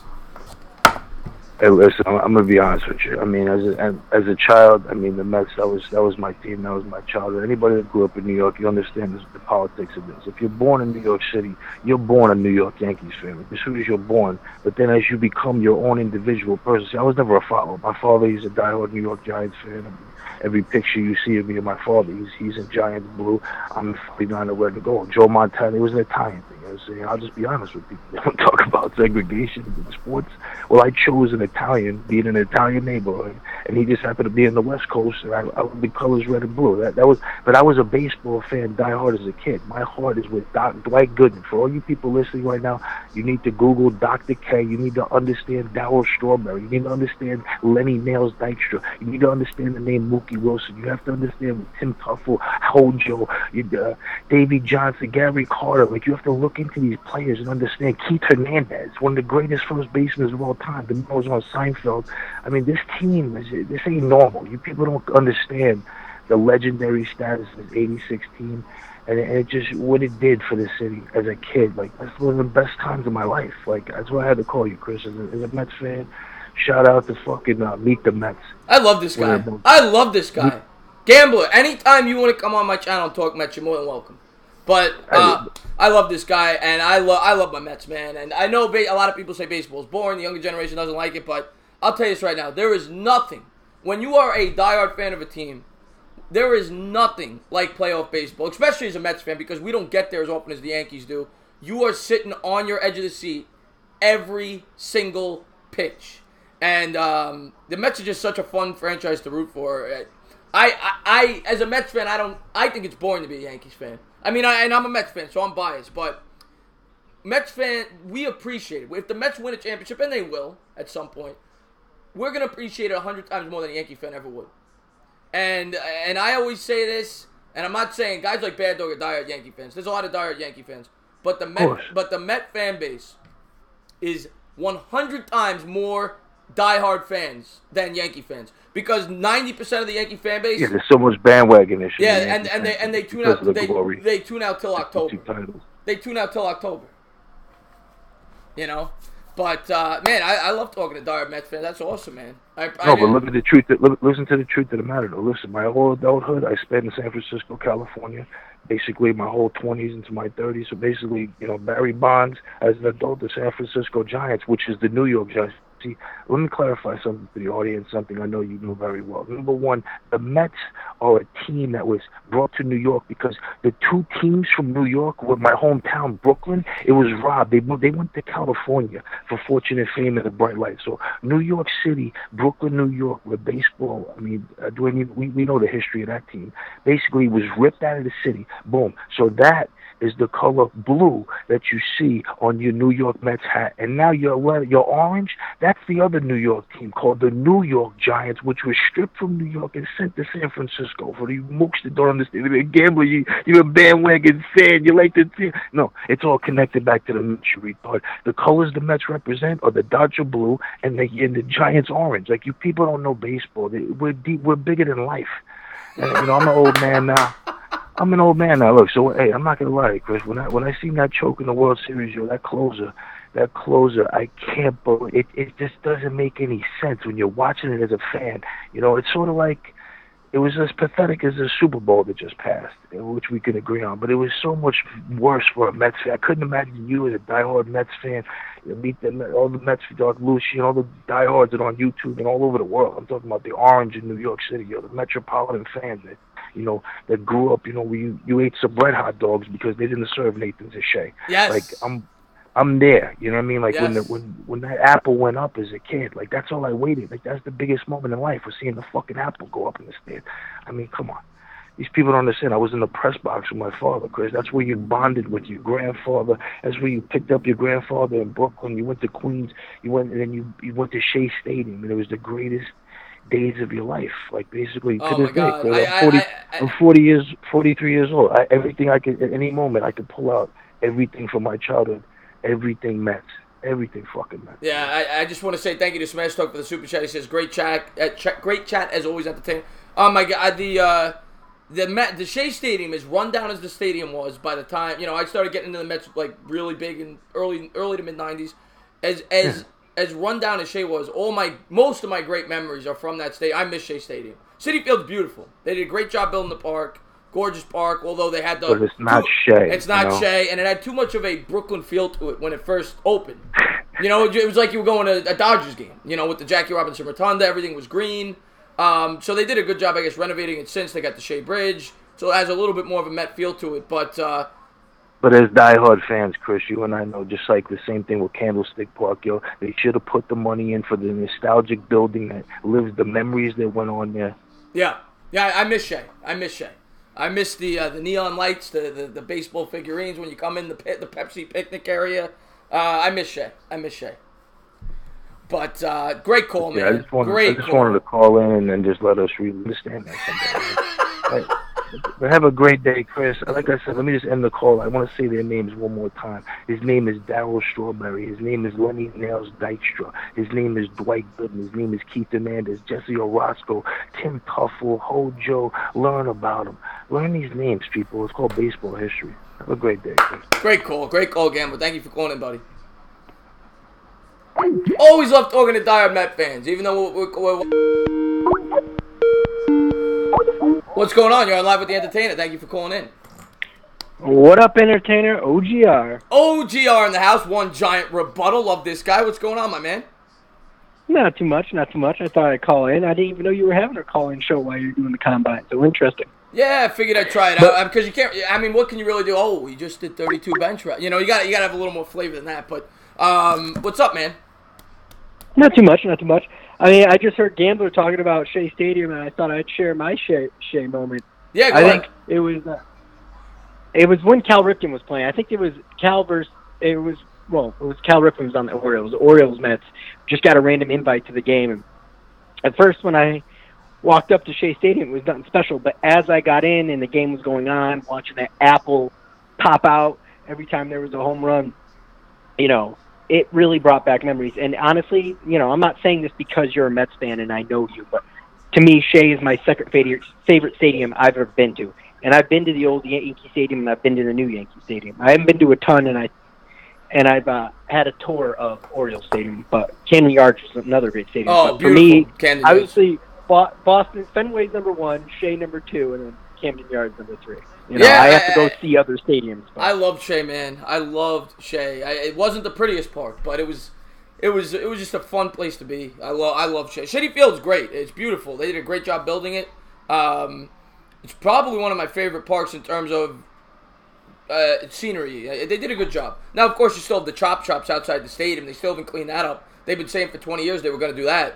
But Camden Yards, you brought up. Camden Yards is a beautiful ballpark.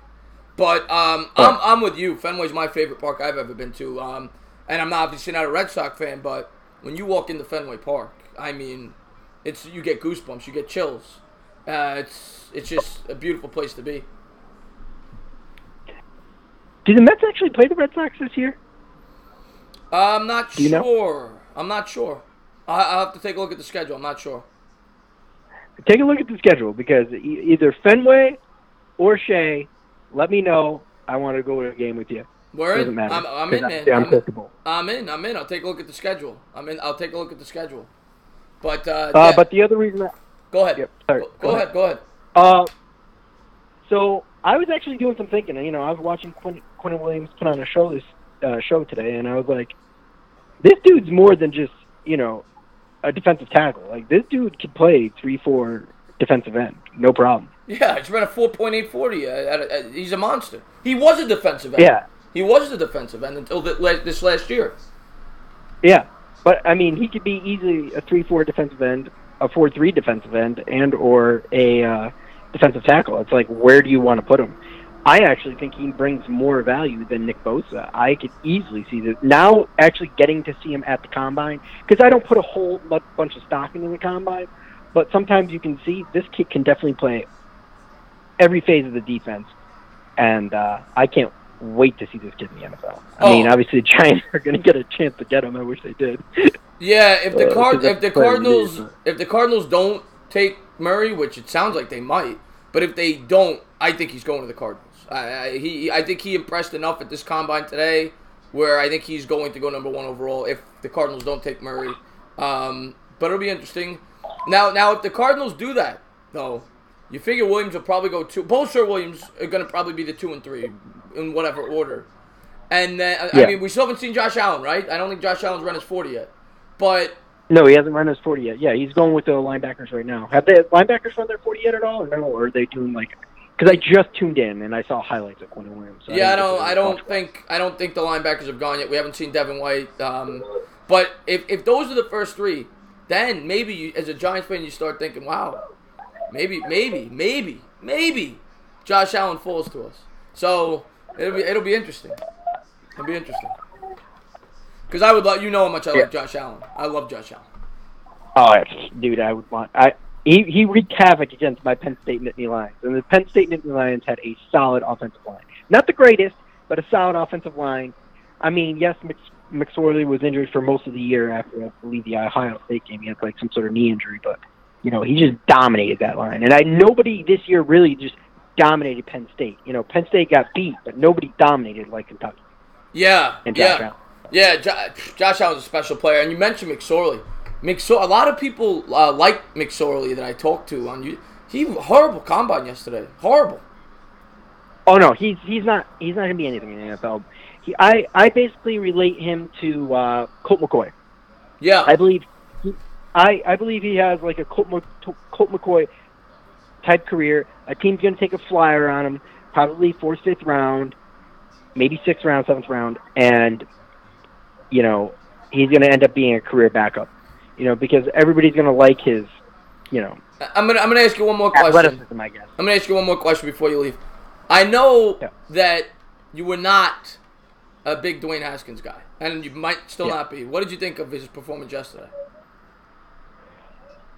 No, his performance yesterday was impressive, but there's been a lot of impressive, you know, guys at the combine. Like I said, did he jump your board? Did he jump your board at all? Did he jump my board at all? No. All right, so you still want no part of him. I know. I don't want no part of him. It's just there's still too many unanswered questions for me, and those questions will not be answered until I see him in an NFL game behind center. Just because you did well at the combine, I take more stock in defensive players at the combine than I do offensive players. You know, unless you're in a position where, you know, explosiveness and power mean something. Like, you can tell that at the combine. Wide receiver, quarterback, yeah. Yeah. So, running backs, not running backs, sorry. So, quarterbacks, I don't take a whole lot of stock in. Because it's just like, okay, you're playing in shorts. Yeah, it's impressive that, you know, you are throwing the ball deep. You know, those throws are very impressive.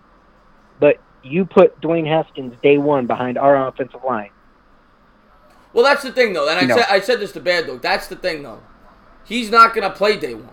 I think Eli's going to start the year, and Eli might start the whole year. And Haskins learned under him, similar to Mahomes, and you build up that offensive line over the next 2 seasons, and then you put him in a position to succeed. So let me ask you a question now. Yeah. Do you think this kid is Patrick Mahomes? No, I'm not. No, I'm not saying that. But what I no, but I'm. Yeah, you go ahead. Yeah, but you know, like what I'm saying is, do you think he's close to Patrick Mahomes? It's tough to say, because one thing I'll say about Mahomes, you want to talk about the perfect situation. Andy Reid is one of the most brilliant offensive minds, and he has more weapons than God. So, I mean, Mahomes is in as good of a situation as any quarterback could be in. So, it's tough to say. I could say if you put Haskins in that situation, he'd probably put up very good numbers. So, it's tough to say. You know? And Josh Allen's about to run, by the way. I'm looking forward to this. Yeah, I'm looking forward to this, too. But, like that's the thing. Like, it's hard to predict a player because we're just fans.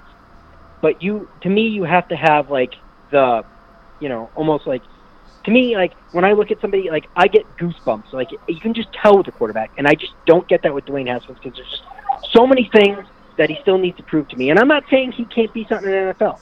You know what? If we draft him, I pray to God I'm wrong. Of course. But I just don't trust him. Of course. I don't. The Twitter thing scares the crap out of me. Because I'm so used to having a workman-like guy at the, behind quarterback, and I just don't get that sense from Dwayne. Let's see what Allen runs here.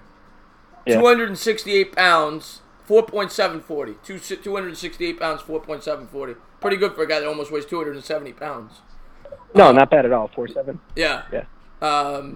Guy's an athlete. But I'm going to let you go, buddy, in case somebody wants to call in. But as always, great call, man. Always love talking to you, buddy. Same here. All right, Talk man. to you later, man. Have a good one. So he runs a 4.740 at 268 pounds. That's a big boy. That's a big boy.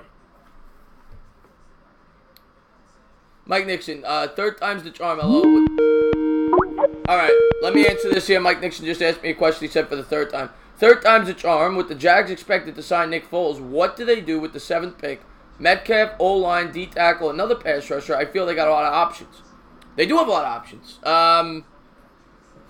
I think they got to improve the offense. They definitely could go Metcalf. That makes a ton of sense. They could certainly use another weapon. And their O-line is trash. So they could go Jonah Williams. They could go whoever they feel is the best offensive lineman in the draft. What's going on? You're on live. Thank you for calling in. What's up, Tanner? It's your boy, Nick Howard. How you doing today, man? Nick Howard. How you doing, my man? What's going on? Oh, I'm good, man. Happy Sunday, bro. Yeah, for sure, man. You too. But, yeah, man, I was just calling in. I want to make some additions on my take yesterday. I was wrong. I always got to come correct. Nobody's got 2 picks, so, like, the trade-down scenario for your Giants is not going to work out.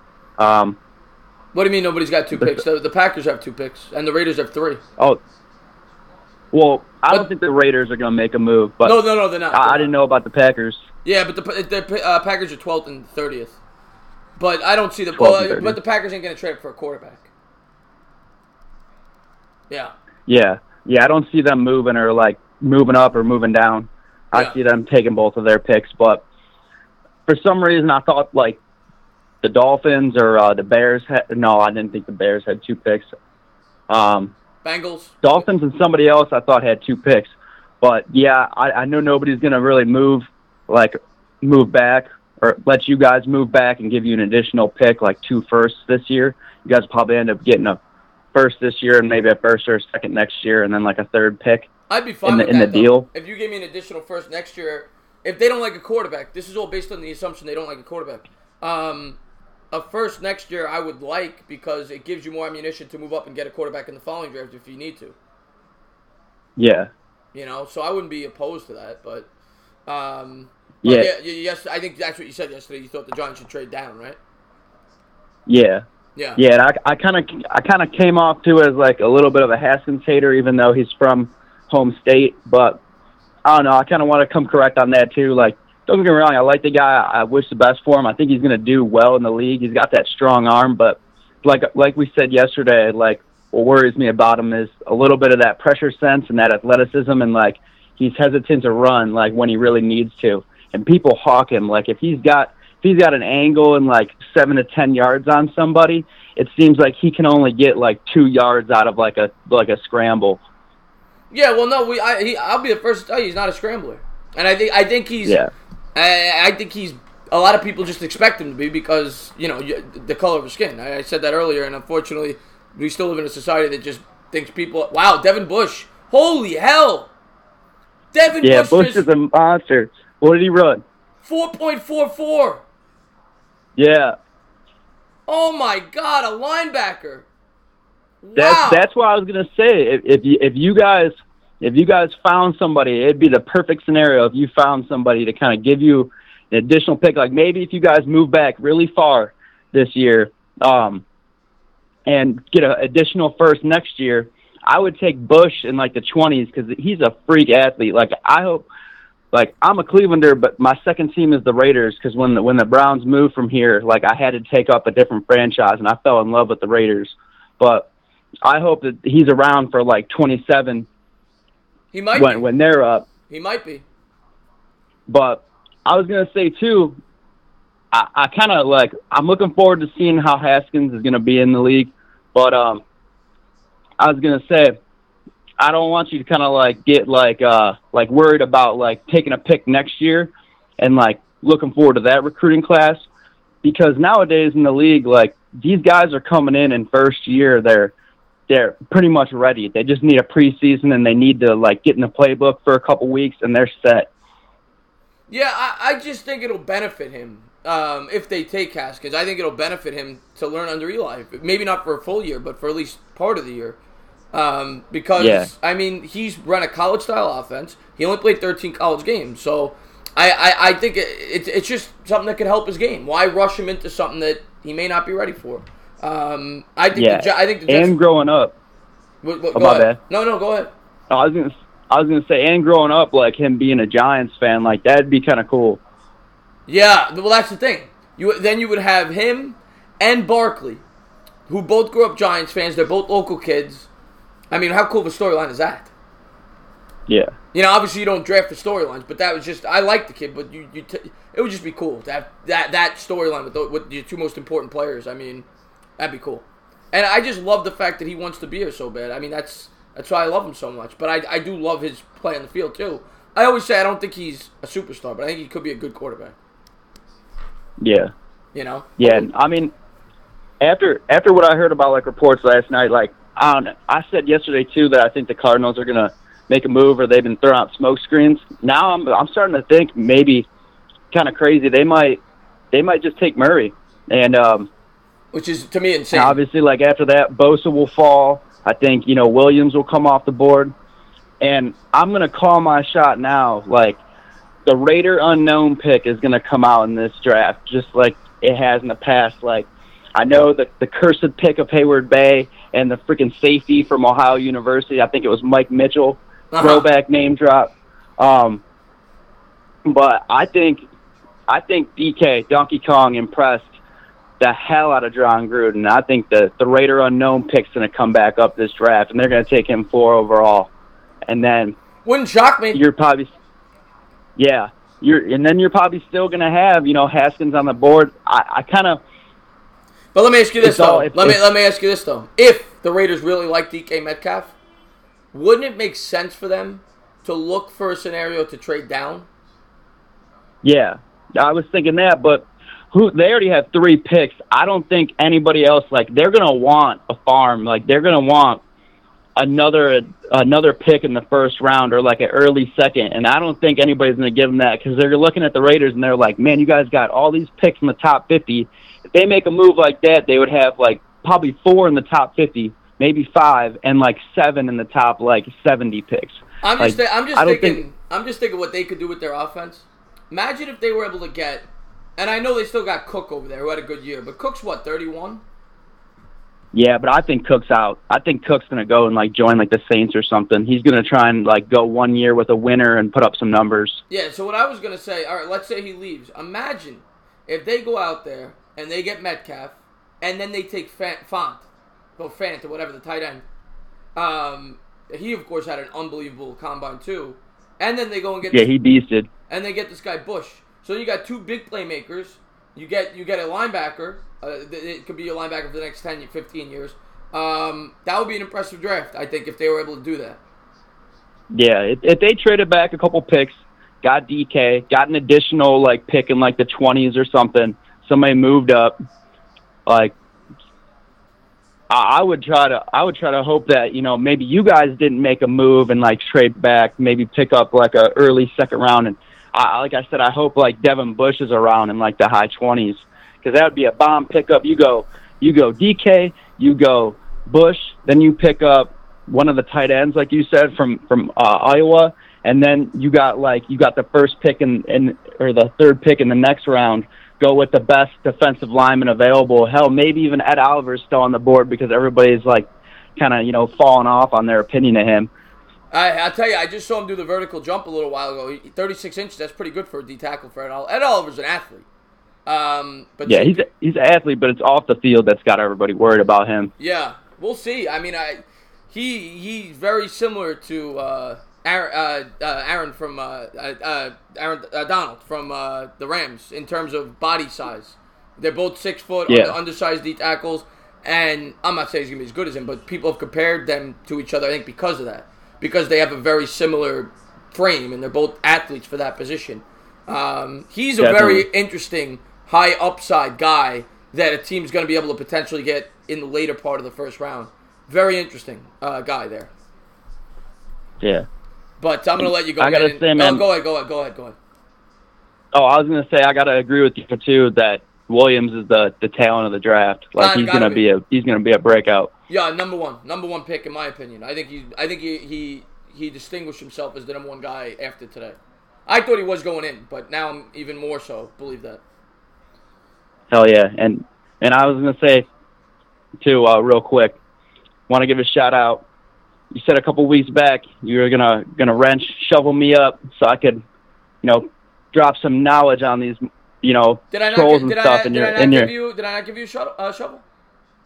No, and I was gonna say too, shout out. You should give Anthony Younganelli one too. Okay. Yeah, no, the problem when I'm doing this, I'm like trying to concentrate on like 10 things at once, so I'll definitely give you guys one. I'm going to give Smash Talk one too. Let me give him one. Yeah. Who else did you say? Anthony Simonelli? Yeah, that's my boy. I'll definitely give you guys some wrenches for sure. When you go back in the chat, I'll give you one. I just gave Smash Talk one. Hell yeah, my man. All right, man. Thank you. I'll let you go, man. My bad I kept you. No. Great conversation. I always love talking to you, buddy. Hell yeah, man. Well, peace, love, and chest hair, my man. All right, Nick Howard. Have a good one, my man. All right, take care, bud. All right, buddy. What's up, Mr. Peanut Butter? How you doing? Anthony Manzano in the chat. What's going on? Delano says, does the Oakland Raiders make a play for Kyler Murray? I don't think so. It sounds like they're committed to Carr. But we'll see. What's up, Chris? What's going on? Who's this? AMG. Oh, AMG, yes. What's up, man? What's up? So, with the Cardinals coming out saying pretty much Cliff Kingsbury said he's taking Kyler with the first pick, do you think that they kind of feel forced to trade Rosen now in Team C, that maybe the team first can get him for a second rounder? It's possible. I'll tell you this. If the Giants could ever get him for a second rounder, you got to think long and hard about that. As much as I like Haskins, if you get Josh Rosen for a second round pick, you got to think long and hard about that. Because then you have a quarterback. Yeah. Then you have a quarterback on a rookie contract, and it gives you the ability to take an unbelievable defensive player with the 6th overall pick. I don't think you're going to get him for a second rounder. And Dark Demonic, I'm not a Rosen guy. I didn't want Rosen last year. I had him ranked 4th at quarterback last year. A lot of people had him 1st or 2nd. I had him ranked 4th. I'm not a Rosen guy. But you cannot say he's bad yet. He's got a horrible supporting cast in Arizona. Horrible offensive line. I don't think it's fair to say he's bad yet. But I think he has ability. I still like Haskins. I want Haskins, but I'm not. If they could get him for a second round pick, if you're being completely fair, you can't be too upset if you're a Giants fan. But I don't think that will happen. By the way, I think they're going to get a first round pick. And you know how Rosen was supposed to make $17 million over his 4 years? Arizona already paid him $10 million. So over the next 3 years, each year you're paying him $2.3 million. You're pretty much getting a quarterback for basically nothing. Well, that's the thing.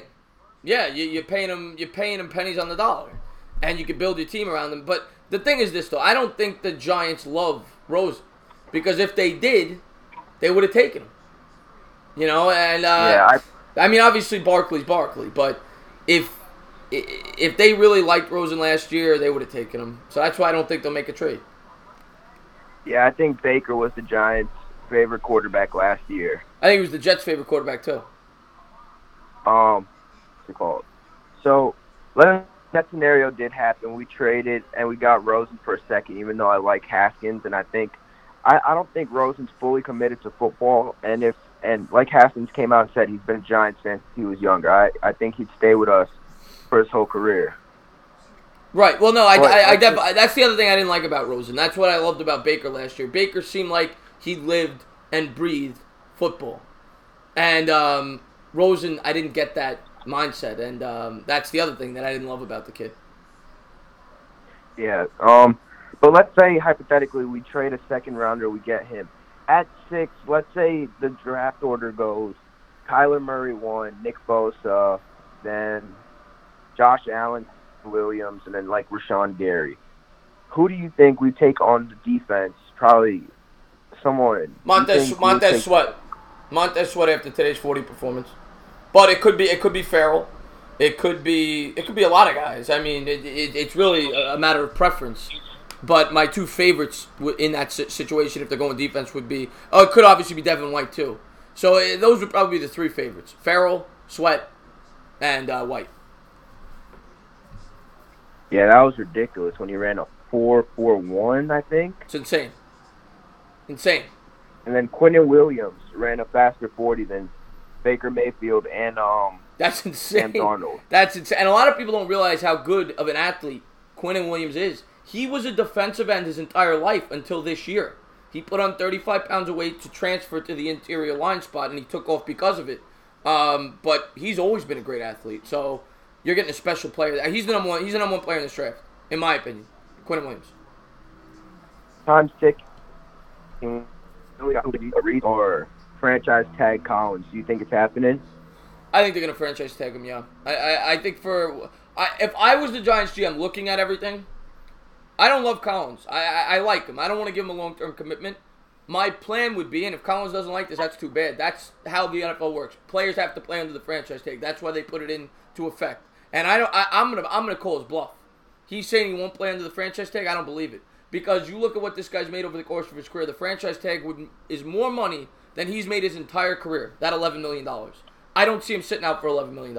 So I franchise tag him. I make him play under the $11 million.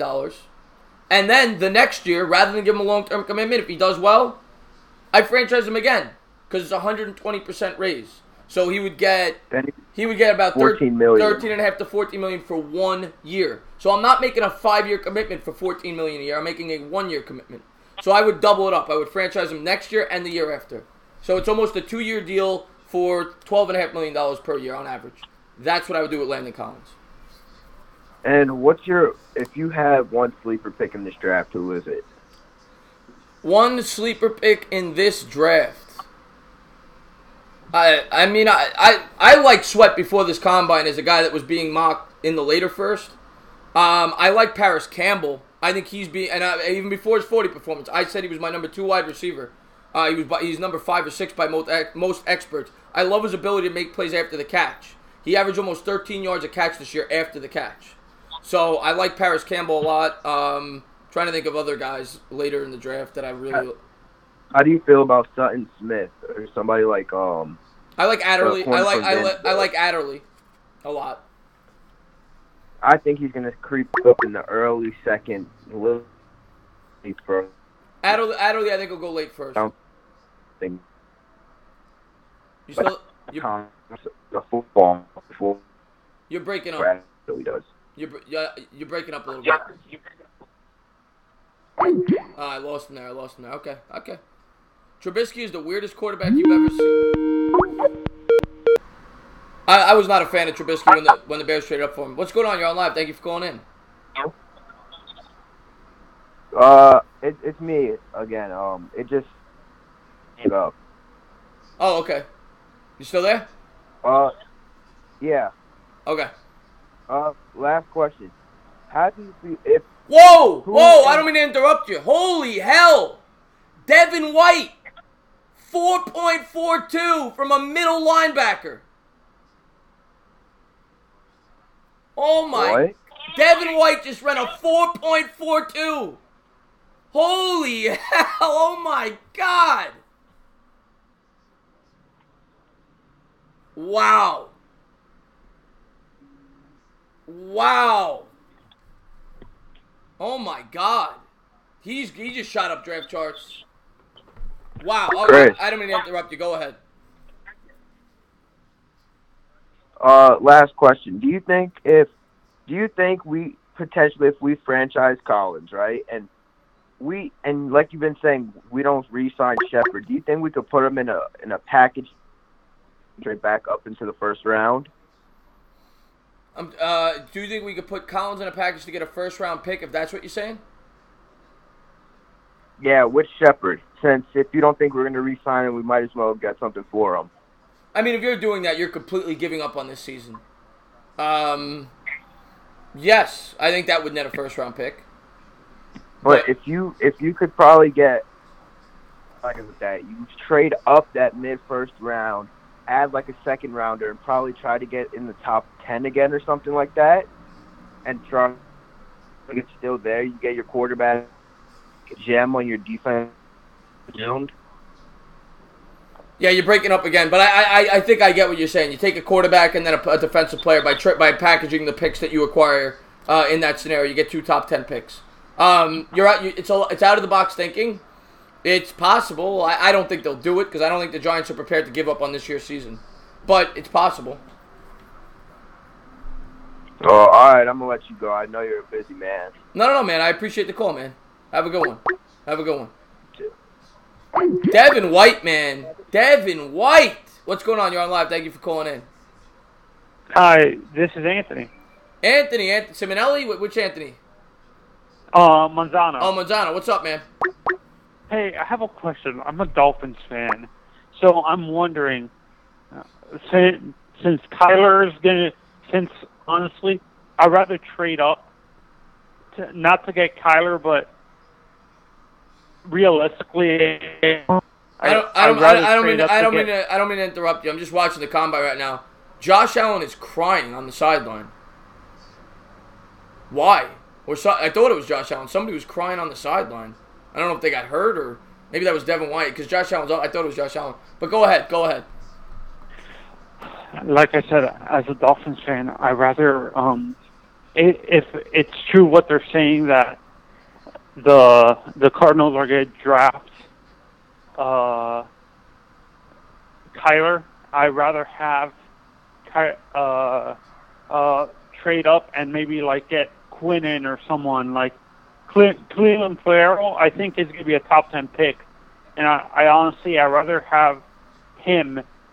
I find Nick Bosa to be a little bit, just because he comes from Ohio State, I find sometimes he's a little bit overhyped. Sometimes not overrated, but overhyped. Because I think his brother was way better than him. Joey was way better than Nick. Don't you agree? Yeah, Joey Bosa's a better athlete for sure. I still think Nick Bosa's going to be a good pro, but I don't think he's near the slam dunk prospect that people were saying he was. And as Devin White's still crying. Devin White, what an athlete he is. And I knew he was going to run a good 40 time because a lot of people don't know this about him. I said it in my preview video. He was a running back coming out of high school. So he was recruited. He ran track at LSU. Yeah, he was recruited initially to play as a running back at LSU. And LSU had such a crowded backfield that he said, I'm never going to get on the field here. So he converted to a middle linebacker. And yeah, 4.4, that's crazy. And that's almost as good as Shazier. Shazier ran a 4.38, I think. But it's right there. 4.42 from Devin White. His draft stock just went way up. Yeah, honestly, like I said, I rather the two guys that I rather trade for are Sweat and Cleveland Farrell. To be honest, when it comes to the defensive ends, I think they're way better athletes than Nick Bosa. To be honest, I think they're better athletes. But Nick Bosa's strength is his technique. That's what every scout says. They says that his technique is perfect. Like he's very technically sound. You think he can start right away? Like, yeah, do you think he's one of those? I mean, the greatest football players are not always the greatest athlete. Like Michael Strahan, he was a very good athlete. He was not an impeccable athlete. Osi Umenyiora was a better athlete than Michael Strahan. So sometimes there's more to it than just that, and that's what people like his technique. That's Bosa's biggest strength. In terms of a pure athlete, he doesn't compare to a lot of these guys. Montez Sweat blows him away as a pure athlete. And with the Josh Rosen thing, I think he could do well if he goes to a different place. Josh Rosen seems like he would fit better with a person like a guy coming out. Maybe if the Dolphins trade for him, we can probably get a second or first round pick or something, give a future first round pick for him. Then I think he would do better with a coach like, what's his name, with the coach we have now, Brian Flores, and the offensive coordinator that was coaching under Josh McDaniels, because he seems like his style fits more of a offense like the offense that they ran for Tom Brady. Don't you agree?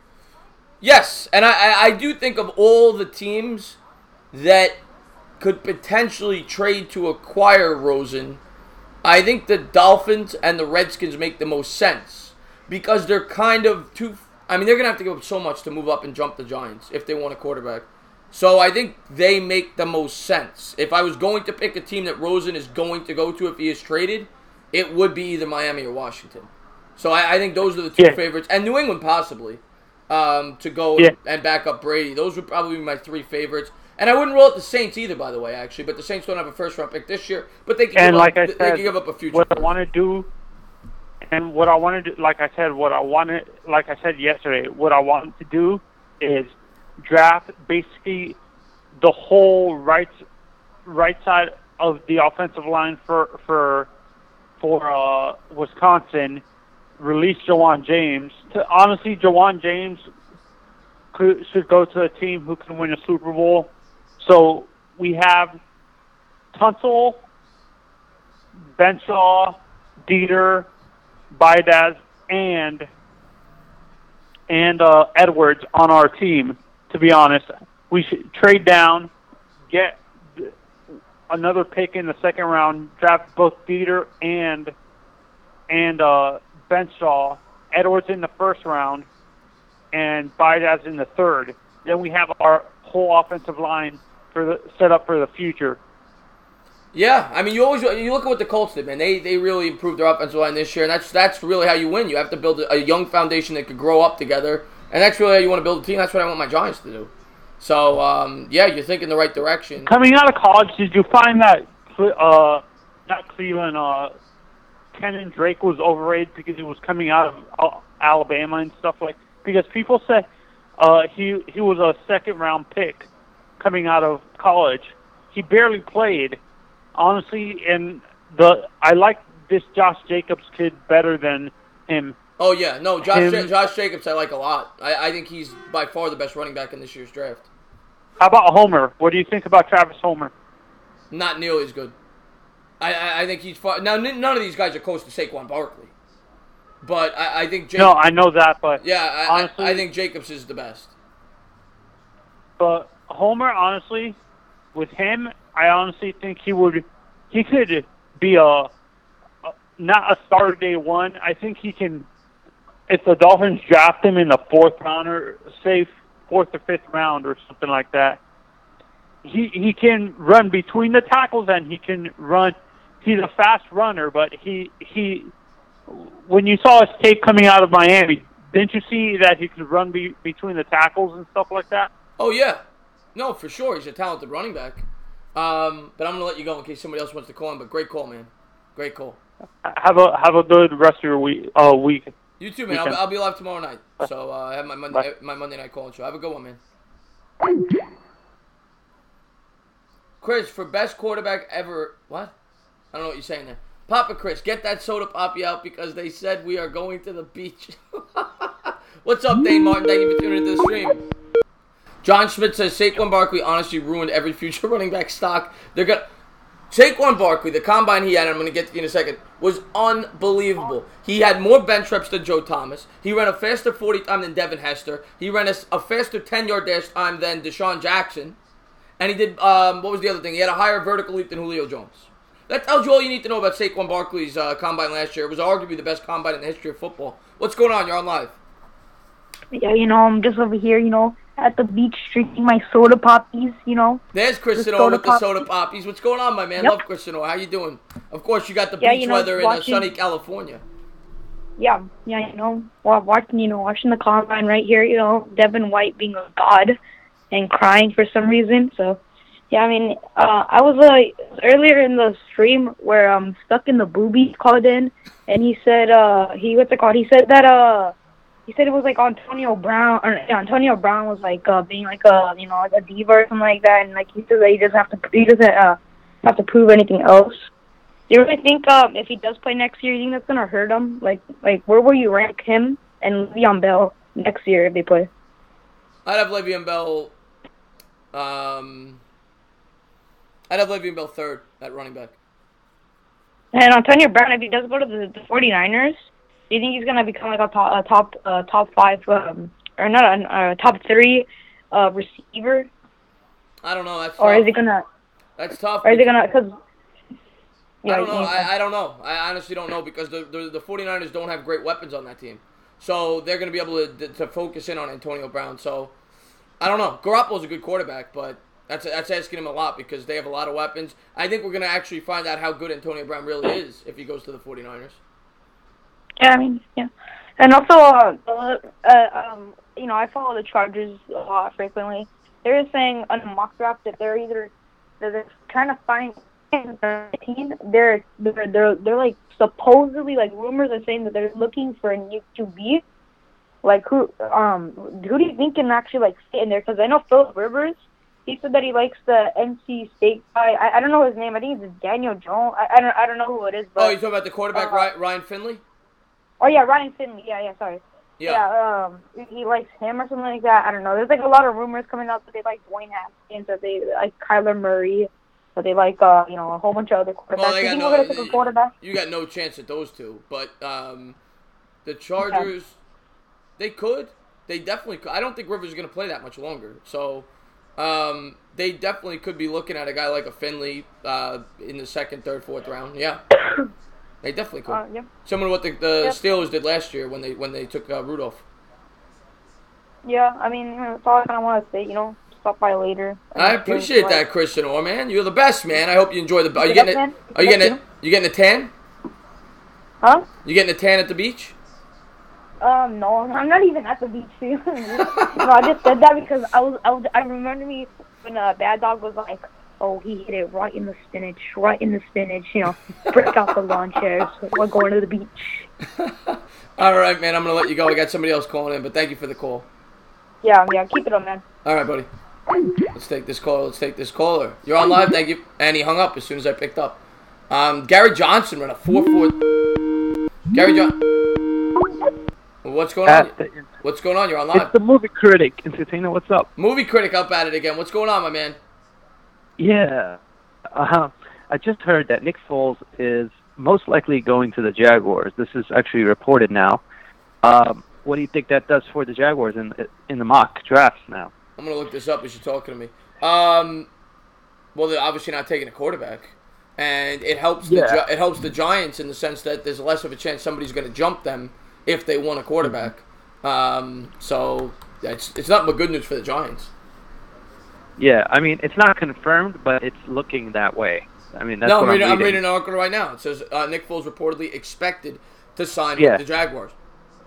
Yeah. So there you go. That is good news for the Giants. Nothing but good news because that was probably the prime team that could have traded up. Now, if one of these teams wants to trade up and jump the Giants for Haskins, they're going to have to give up heaven and earth. So that's good news for the Giants. As I read this, I was like, I have to call in again just to let you know this. Yeah. No, of course, man. It's big news. I'll probably make a video on that, actually. It's big news. Yes. I do have a question, though, about... So which defensive end has surprised you the most? Well, Sweat. I mean, what he just did. I mean, I knew he was an athlete, but that 40 time is just insane. It's insane. I mean, he helped the stock today more than anybody. I mean, 4.42 is just ridiculous. And Devin White's 4.42 for a middle linebacker. That's stupid. That's stupid. Yeah. What did you think about that guy crying though? What was all that about? That was Devin White. He was crying, I guess, Yeah, why- because I guess he tears of joy because he was amazed at how. I mean, he's crying because he just made millions of dollars. He probably jumped up from like pick 11 or 12 to a top 5 pick now because of that. Yes. You know, Yeah. so I'd be crying too for a couple $1 million. Do you think that Murray probably regrets not throwing now that he didn't throw and all these guys are doing amazing and stuff like that? Do I think Murray regrets not throwing? Mm-hmm. Wow, look at this guy. He's wearing like leopard cleats, Cameron Smith. Do I think that he regrets not throwing? I mean, I think they obviously have a plan in place. There's a reason he didn't throw. And I think I know the reason. He didn't think he could measure up to Haskins. Really think that's the reason. Yes. And he knew it would hurt his draft stock. So it might have been in his best interest not to throw. And to throw at his pro day when they can't compare the two in the same setting. It's in his setting where he, So I really think that's why he didn't throw. That's the only thing that makes sense to me. Yeah. Yeah, maybe. I also think maybe the Arizona Cardinals told them that we're going to take you first overall. We're just trying to trade Rosen. Because a lot of reports are coming out that they are really scouting him. We'll see. I mean, some of it could be smoke and mirrors to try to make a trade, but we'll see. Mm-hmm. We'll see. I hope it is for Arizona's sake. I don't think it's very smart to take Murray first. Yeah, and Devin White's about to run again. I'm looking forward to this. But anything else, my man? No, I just wanted to call in again to let you know about the Nick Foles thing. I really hope that he goes to Jacksonville, man. Oh, that's good for the Giants if he does. And Christian, I'll probably call this quits in about 20, 30 minutes. Seems like it's dying down a bit. So probably 20, 30 minutes. But I'm going to let you go, buddy. Yeah, definitely. I know Cushman wants to call in again, so yeah. All right, care, man. Thank you for the call. Have a good one. All right. No problem, man. Have a good one. Bye. Stand up. What's good? Rudy Telford in the house. Love Rudy. Rudy, by the way, and before I talk to you, Cushman, I'm pretty sure that's you. Rudy. Yeah, it's Cushman. Rudy, man, I don't know if you've been watching the Combine. Devin White, 4.42 for a middle linebacker. Montez Sweat, 4.42 for an edge rusher. Quinnen Williams, 4.84 for an interior defensive lineman. Those are the three standouts today. Those are the guys that really helped their draft stock. What's going on, Cushman? Nothing much. What's up? What are you calling for? Yeah, I was just gonna ask, do you think that because the Jaguars, let's say they signed Foles, do you think that they could be a team that may trade down? Let's just say the Redskins need a quarterback, and then they want to trade up to get Murray. Let's just say, do you think the Jags could trade down now? Yeah, the Jags could definitely trade down now. But the thing is, that pick before the draft doesn't hold a lot of value because a lot of teams still think the Giants are taking Dwayne Haskins or they're taking a quarterback. So you're getting the second quarterback or even the third possibly if the Cardinals do what everyone's saying with Kyler Murray. So jumping the Giants is really what teams are going to want to do if they want a quarterback. All right, that makes sense. Yeah. But, I mean, Nick Foles going to the Jaguars is nothing but good news for the Giants. If they want a quarterback now, they have free reign unless somebody jumps them. Yeah. They were the team that if you want a quarterback that you're afraid is going to jump the Giants because they only got to jump you 2 picks. Now, the closest team that could potentially do it's the Bengals at 11. Then you got the Dolphins at 13 and the Redskins at 15. So they're giving up heaven and earth to move from 11 to 4 or 5 or 3. You're giving up a ton. So... Yeah, I'm watching Yankee spring training, and DJ LeMahieu just got an RBI single. Okay. DJ LeMahieu was a good pickup by the... and Devin White's about to run again. I can't wait to see this. Oh, man. I want to see if he can top that 4.42. But LeMahieu was a good pickup by the Yankees. He's a nice nice second baseman. Mm-hmm. Let's see what Devin White's got. I was trying to stream the game, but I didn't get any notifications, so no one came in. Oh. Yeah, the notifications have been big problems with the YouTube lately. Yeah. Oh, yeah. Here comes White. I understand, though, because... Oh, almost topped it. 4.45. What were you saying? Yeah, I said I understand that it might take some time. Yeah, for sure. Oh, yeah, YouTube... Like I said, the best bet for you to grow I didn't go live on my YouTube channel until I hit 1,000 subscribers. Because when you're a small channel, there's just words of advice. And it's 1,000 legit subscribers. I didn't even go into live chat rooms. I got my subscribers from my videos. because those are legit subscribers. You want like real subscribers that tune into your videos. Yeah, I know. Because if you get that, that's when you start going live, because then you're going to have an audience. And for you to attract outside subscribers when you go live, you need an audience. You need 25, 30 people in that chat room. Because if you only have 5, 6, 7, 8, 9, 10 people, you're going to get those people, but you're not going to get outside people. That's why you really need to focus. And I'm just trying to give you words of advice to help build up your channel. Yeah, I know. You need to. It was just I just got MLB TV and I just wanted to test it out. Oh, I'm not telling you because, not to go live. It's your channel. I'm just saying what I would do as a new channel is I would focus 95% of my content on videos. 95%. All right. And because that's I what's should gonna, have some videos coming out today. that's what's gonna help your channel grow.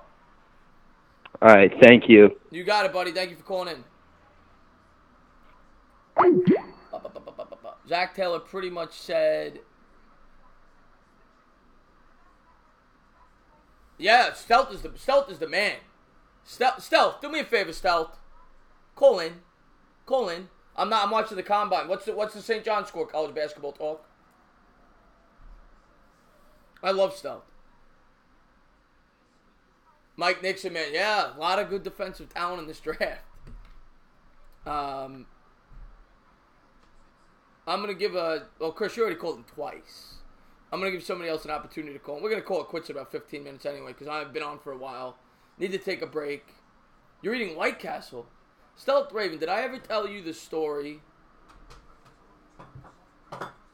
where I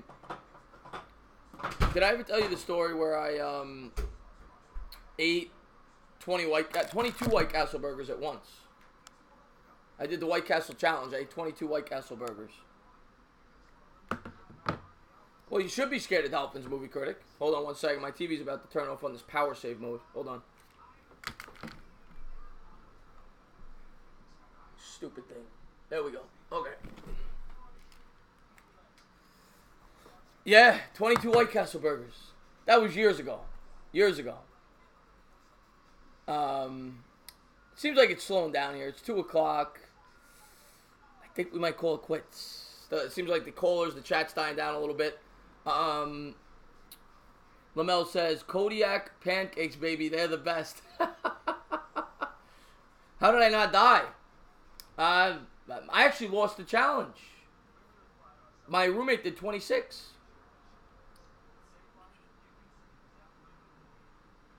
Yes, looks like Foles is going to be a Jaguar. Yes. What's going on, UCF? UCF, I'm about to tune out, man, but always appreciate when UCF pops into the streams.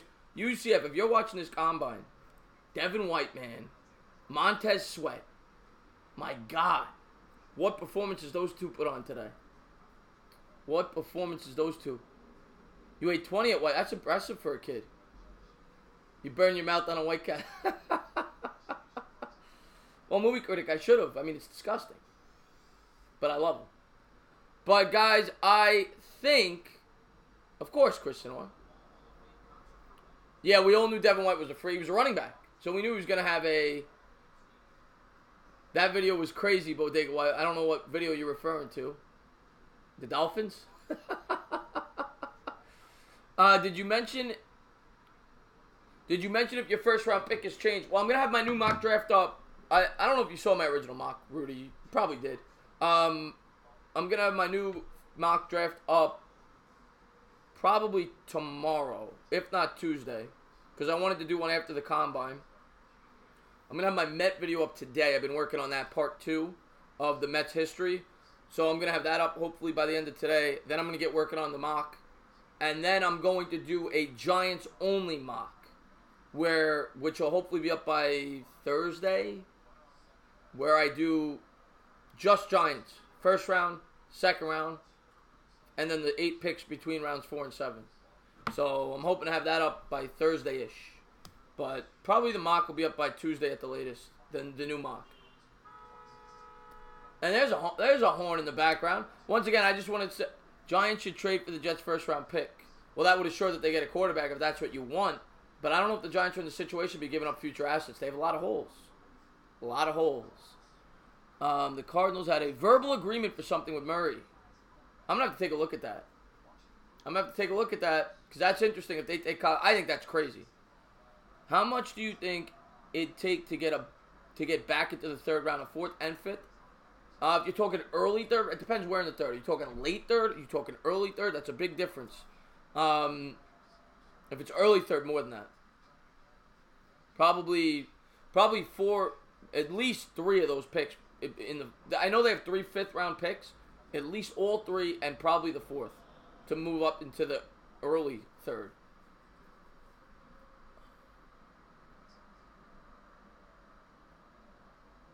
If the Giants give up a king's ransom for Murray, yeah, I wouldn't give up. I wouldn't, Dark.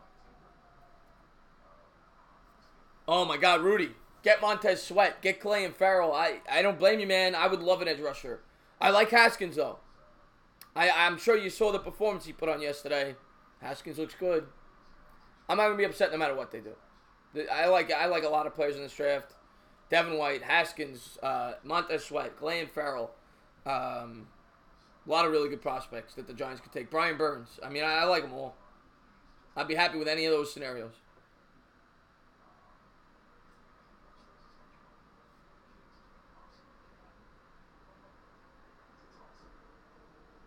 No. Rudy, I'm with you on that. I wouldn't trade up to get him. And if somebody jumps us, they jump us. I would take him at 6, I think. But I would not trade up to get him. I stand by that. I don't think there's a quarterback worth trading up for. Because when you trade up to get a quarterback, you give up a fortune. And I don't think he's worth giving up a fortune for. So I think the smart decision would be to stay where they are. And if Haskins is there, if you like him, you take him. But I would not trade up to get him. When did the wide receivers went yesterday, Jose Reyes, with the quarterbacks? They went yesterday with the quarterbacks. If the Giants do trade, if the Giants trade up, they're doing it for a quarterback. It's very rare, and it does happen, but it's very rare you trade up for anything but a quarterback. So, if they trade up, it's going to be for a quarterback. I mean, my dream scenario is Josh Allen falls to the Giants. And he didn't have the best 40 performance. Maybe teams grow sour on Josh Allen and we get him. I doubt it. Michael Sachs, I would not be shocked at all. As a matter of fact, in my first mock draft, I had the Raiders taking him 4th overall. So I would not be shocked at all if Devin White goes to the Raiders at 4. Matter of fact, I expect it. I'm right. I think he'll probably still be in that spot in my next mock draft. Especially with the combine he just had.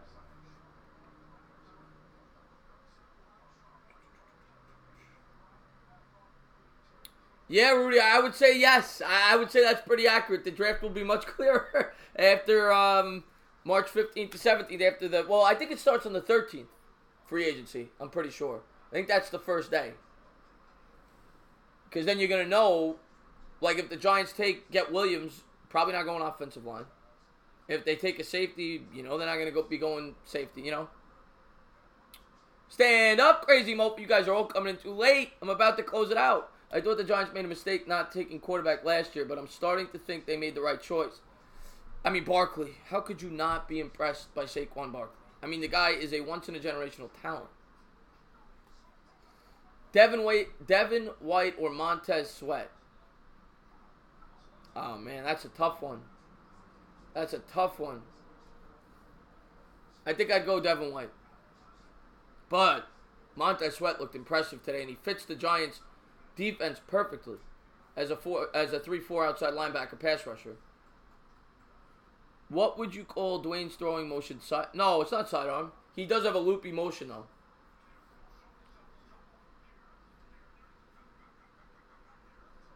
Exactly, John Smith. He looked like an absolute genius. Eric Ebron said he's...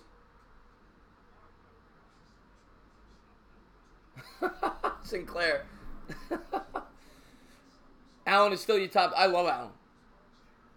Favorite NFL game this past season? Alright, this will probably be the last caller, but I'll take it. What's going on? You're on. I think he just hung up as I answered it. My favorite NFL game this season. Trying to think of all the games. The playoffs were underwhelming. I thought the playoff games would be much more competitive than what they were. And yeah, there were close games in the title games, but they were disappointing with the calls by the referees. So, I mean, the most memorable regular season game was probably that high-scoring affair between the, the Chiefs and the Rams, where they put up over 100 points. Yeah, John Schmidt just said it. Yeah. But, well, Chris, it's an early show. We had a lot of callers early on. I'm tired anyway. I'm getting ready to call it quits anyway. Not overly impressed with Darnold. I didn't love Darnold before the season.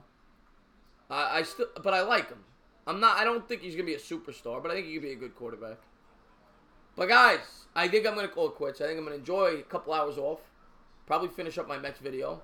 And I will see you guys tomorrow. And I think I'm probably gonna do a video on Foles. I think I'll do a video on that. Probably have that up in a couple hours. But thank you guys for tuning in. Thank you guys for being great subscribers. And let's get the hell out of here. That's right, Chris Sinor. I'll talk to you guys soon.